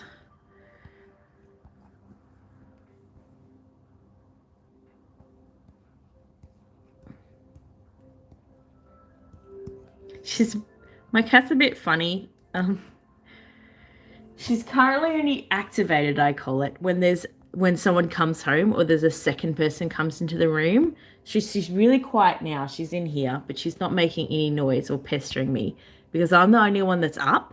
But when my husband gets up, she'll suddenly become activated and she'll jump on all the chairs and she'll meow at us, begging us to pat her until one of us does. And we always do because she's adorable.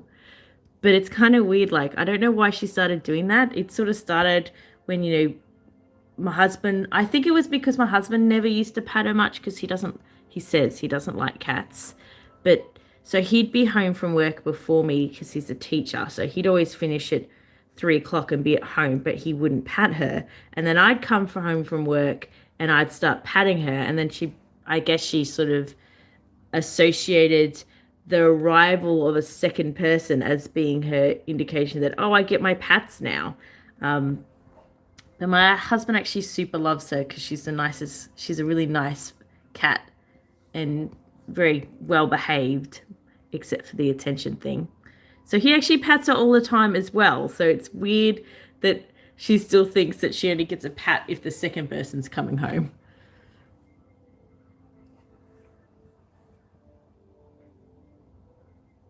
Yeah, my cat does that. She does that too, Biddy. She'll reach the paw up. She's gotten in trouble though for doing that. I tell her off.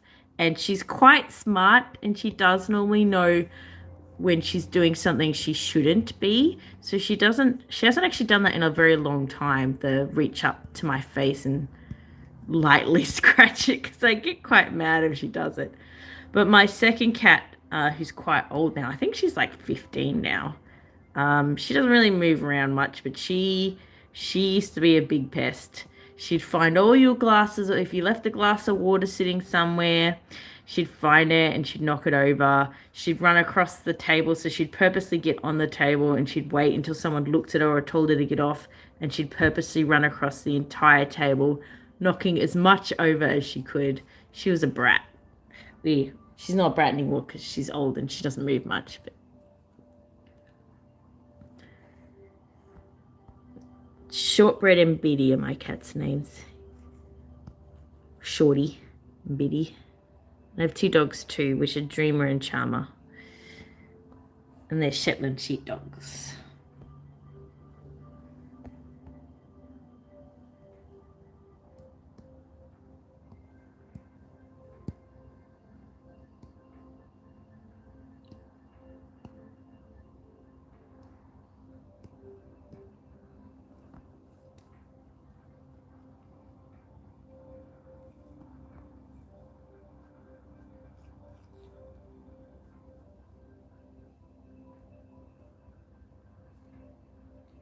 Aww.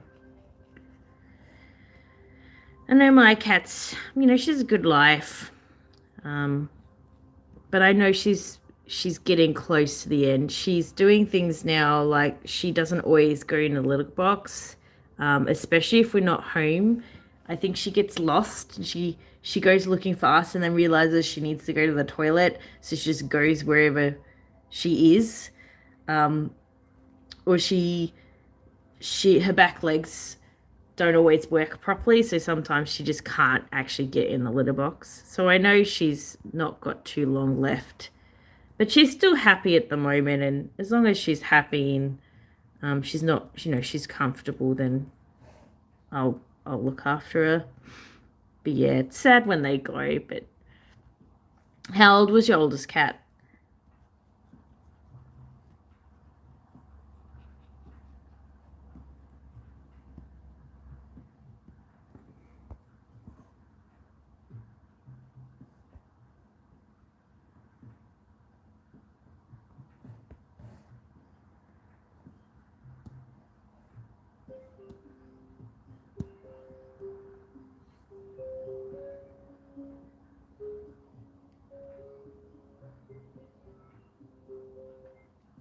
Yeah. I had a friend who had quite a young cat who had some kind of disease, and she had to put it down. I felt really sorry for her because she really loved it. And that was sad because the cat was only like, I think it was 3 or 4. But she's got a new cat now, Knox. A big black cat. He's gorgeous, but he doesn't like people very much. So I never get to pat him. I always try to coax him over because I love cats. But he never lets me pat him. He always slides away. True aloof cat.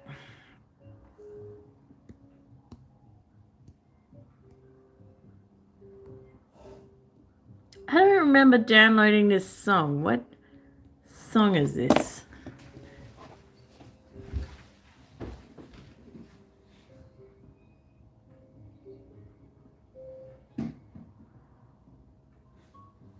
I know I did. I just haven't listened to it. I just needed to make sure it was free to use music.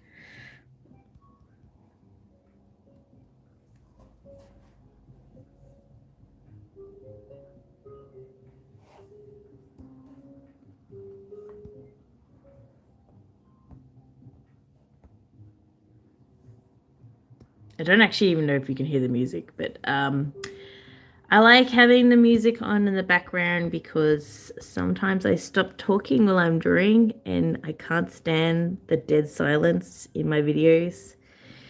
And I cannot be bothered editing a 2-hour stream after it's done to add music in.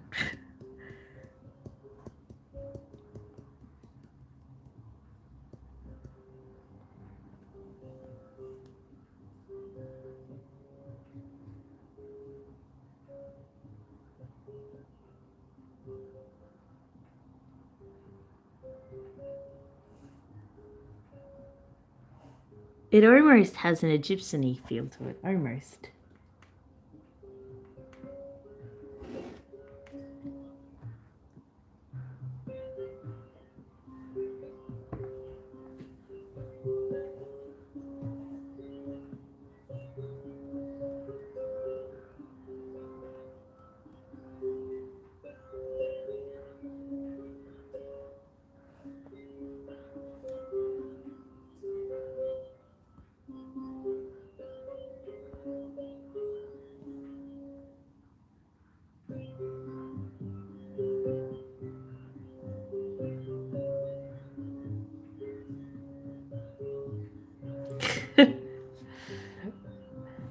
I think YouTube might negate some of the double viewing.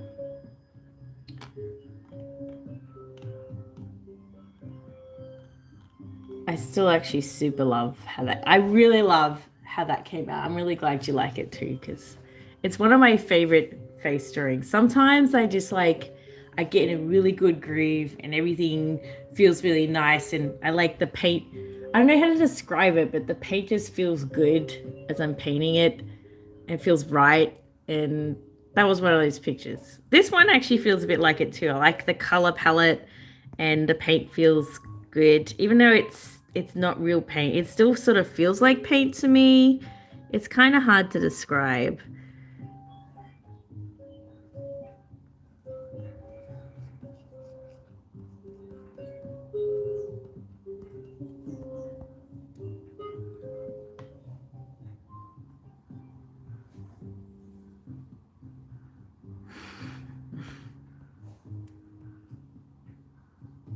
How long is that video? Oh, it's not too long.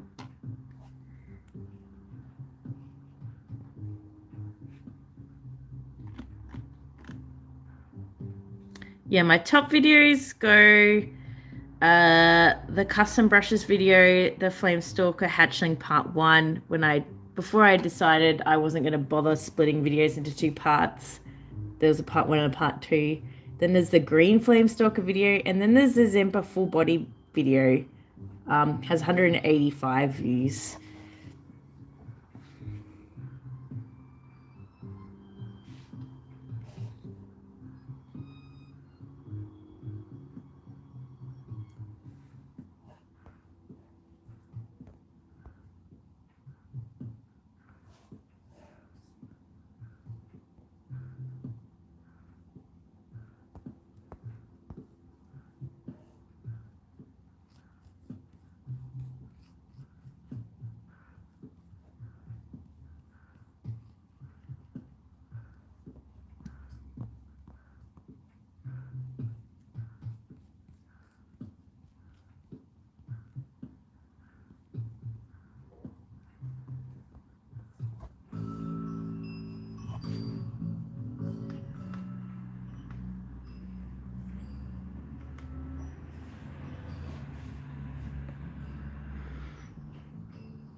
I'm not recording the ref sheet. Sorry, Zempa. The reason for that is because I don't really do any solid sittings on it, and I forget. I forget to hit record if I'm doing it in starts and like bits and bobs and not spending like a big chunk of time on it. So for ref sheets, because there's a lot of toing and froing, I won't be recording them. It'd be very disjointed. Sorry.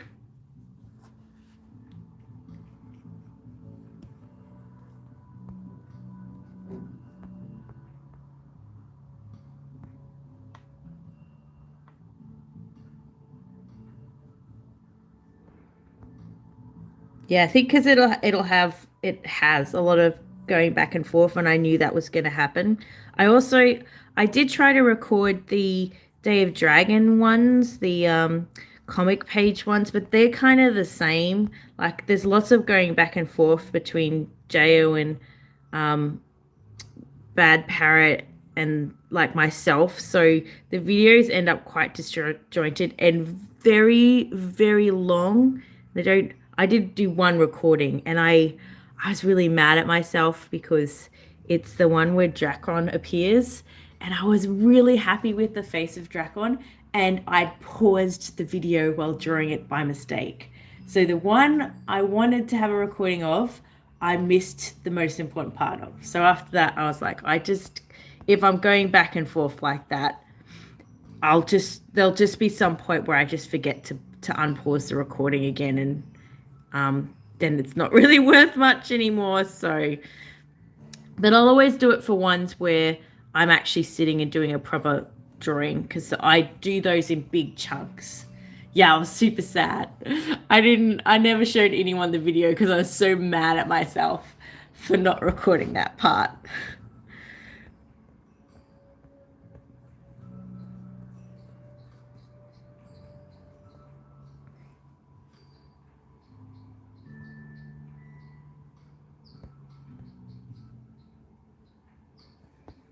So that video is just sitting somewhere, never to be seen. It was the best drawing on the page too. The rest of the drawings I wasn't super happy with.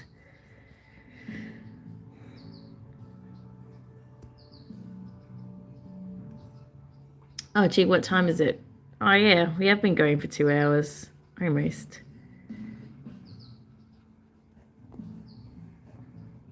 Well, I did the head, sort of.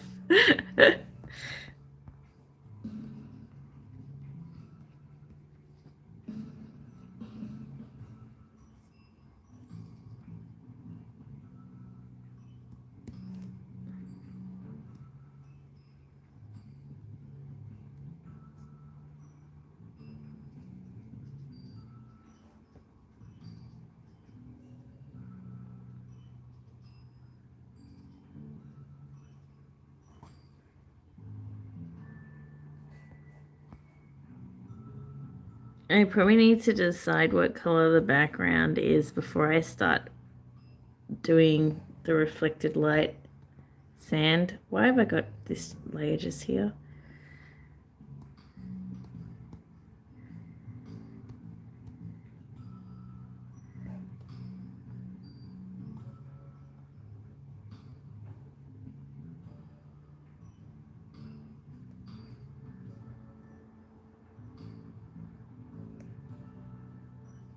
Ooh, I think my nib is breaking. It's all right. It's all right.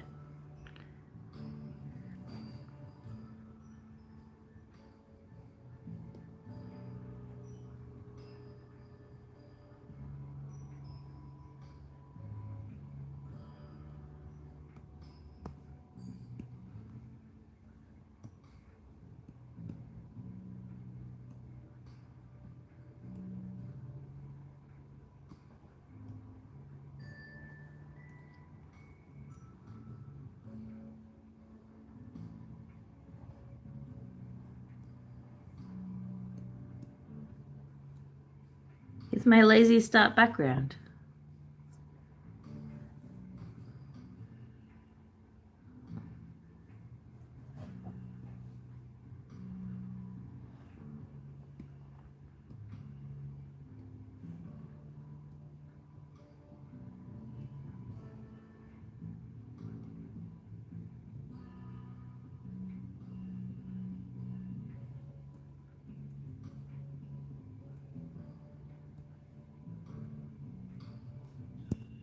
These colors are too saturated.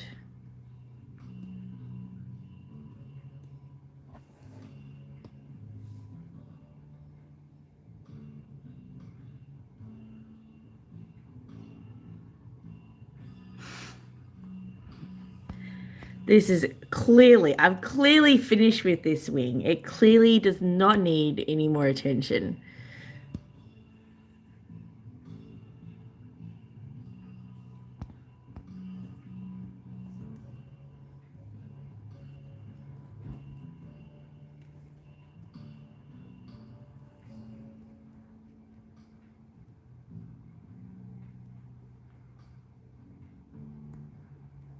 Yeah, I think my nib is breaking. It's what happens when you draw too much.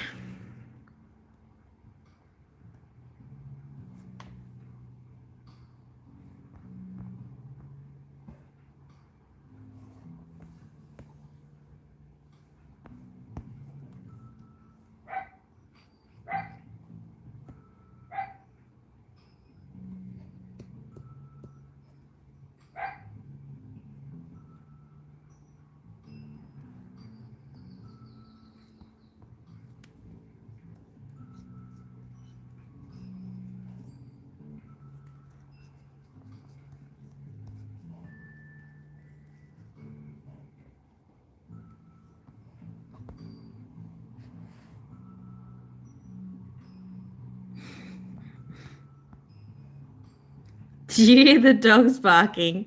Could you actually hear that?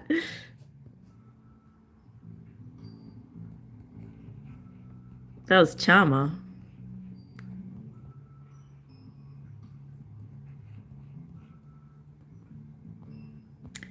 Oh, wow. My microphone is much better than I thought it was. They're outside, you know.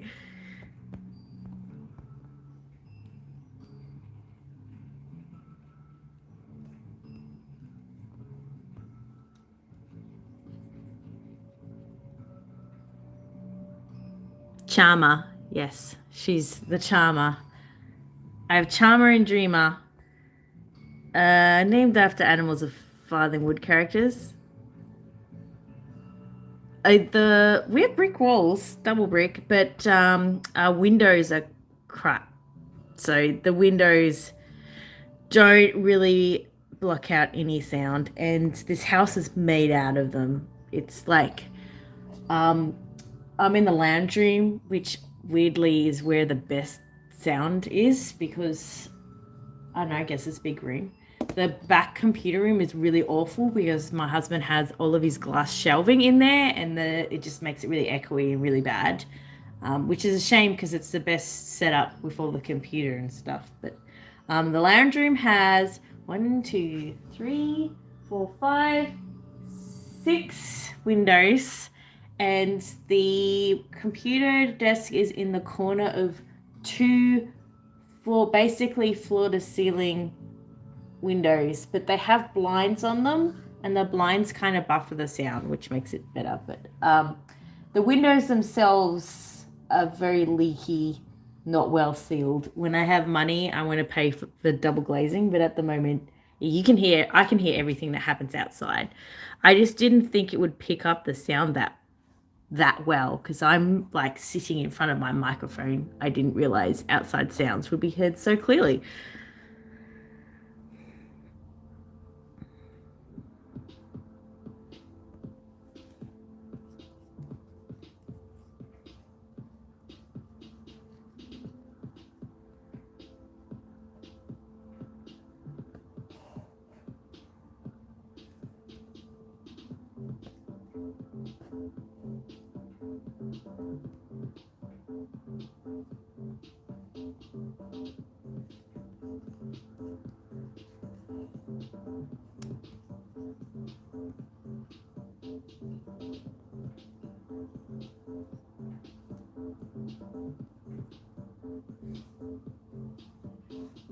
All right, well, thanks for coming.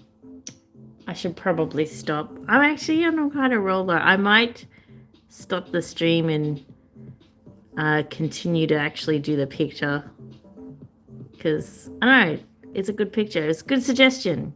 Thank you very much for the cool suggestion. Zempri, do you want to hang around for a bit longer, or are you going to head off too?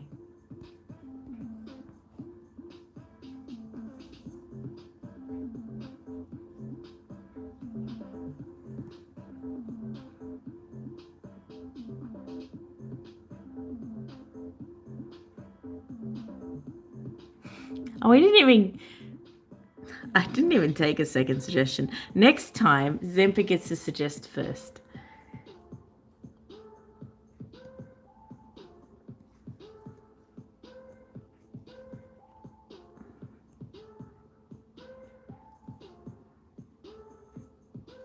Well, good night, Zanti. Yeah, you have to come up with a good suggestion. We've got a good pedigree now, so you know, like the feathered phoenix, furry phoenix.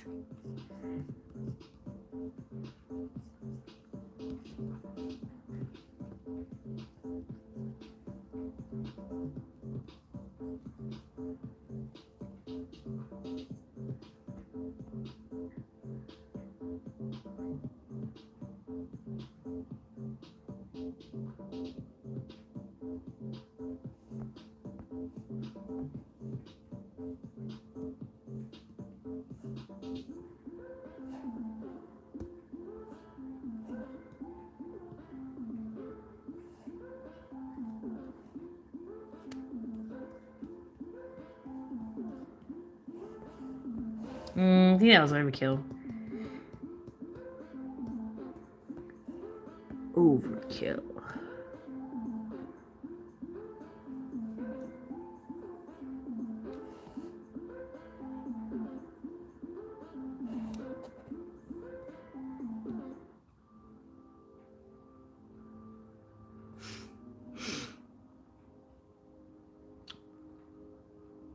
Honestly, feathered fish would be easier than a furry phoenix.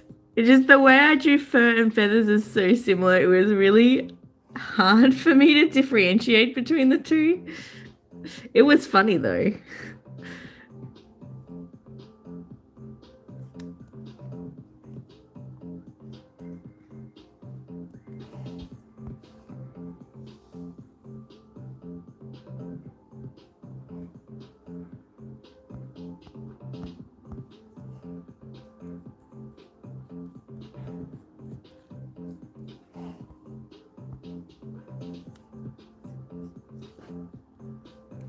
So this is why I have to decide on a background before I finish coloring, because, like, in my opinion, this looks so much better now. I've started integrating some of those background colors in.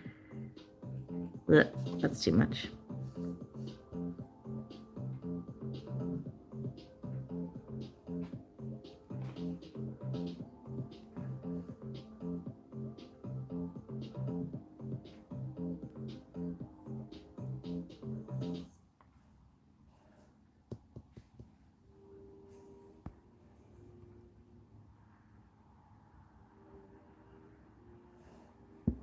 Yes.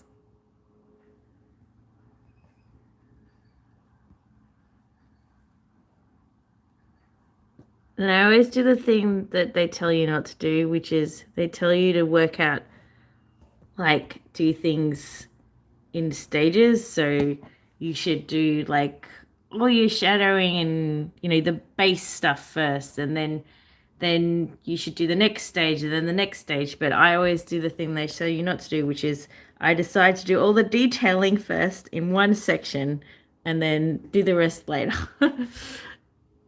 But it's the fun part, and I want to get to the fun part.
Yes, I'm still streaming.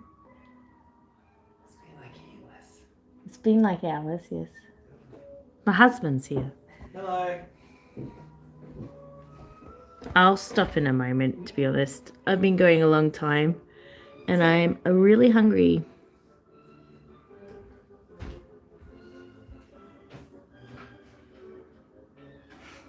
Zempa says hello again.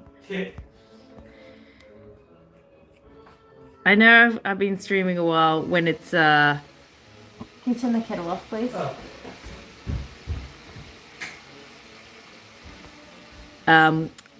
When my husband's gotten up. He doesn't sleep in that late, but as previously mentioned, this is early for me. So it's like 10 to 9. And he doesn't work today either, so this is a sleep-in day for us, normally. But it's cool, because I think it's worth getting up for the streams, because I have lots and lots of fun.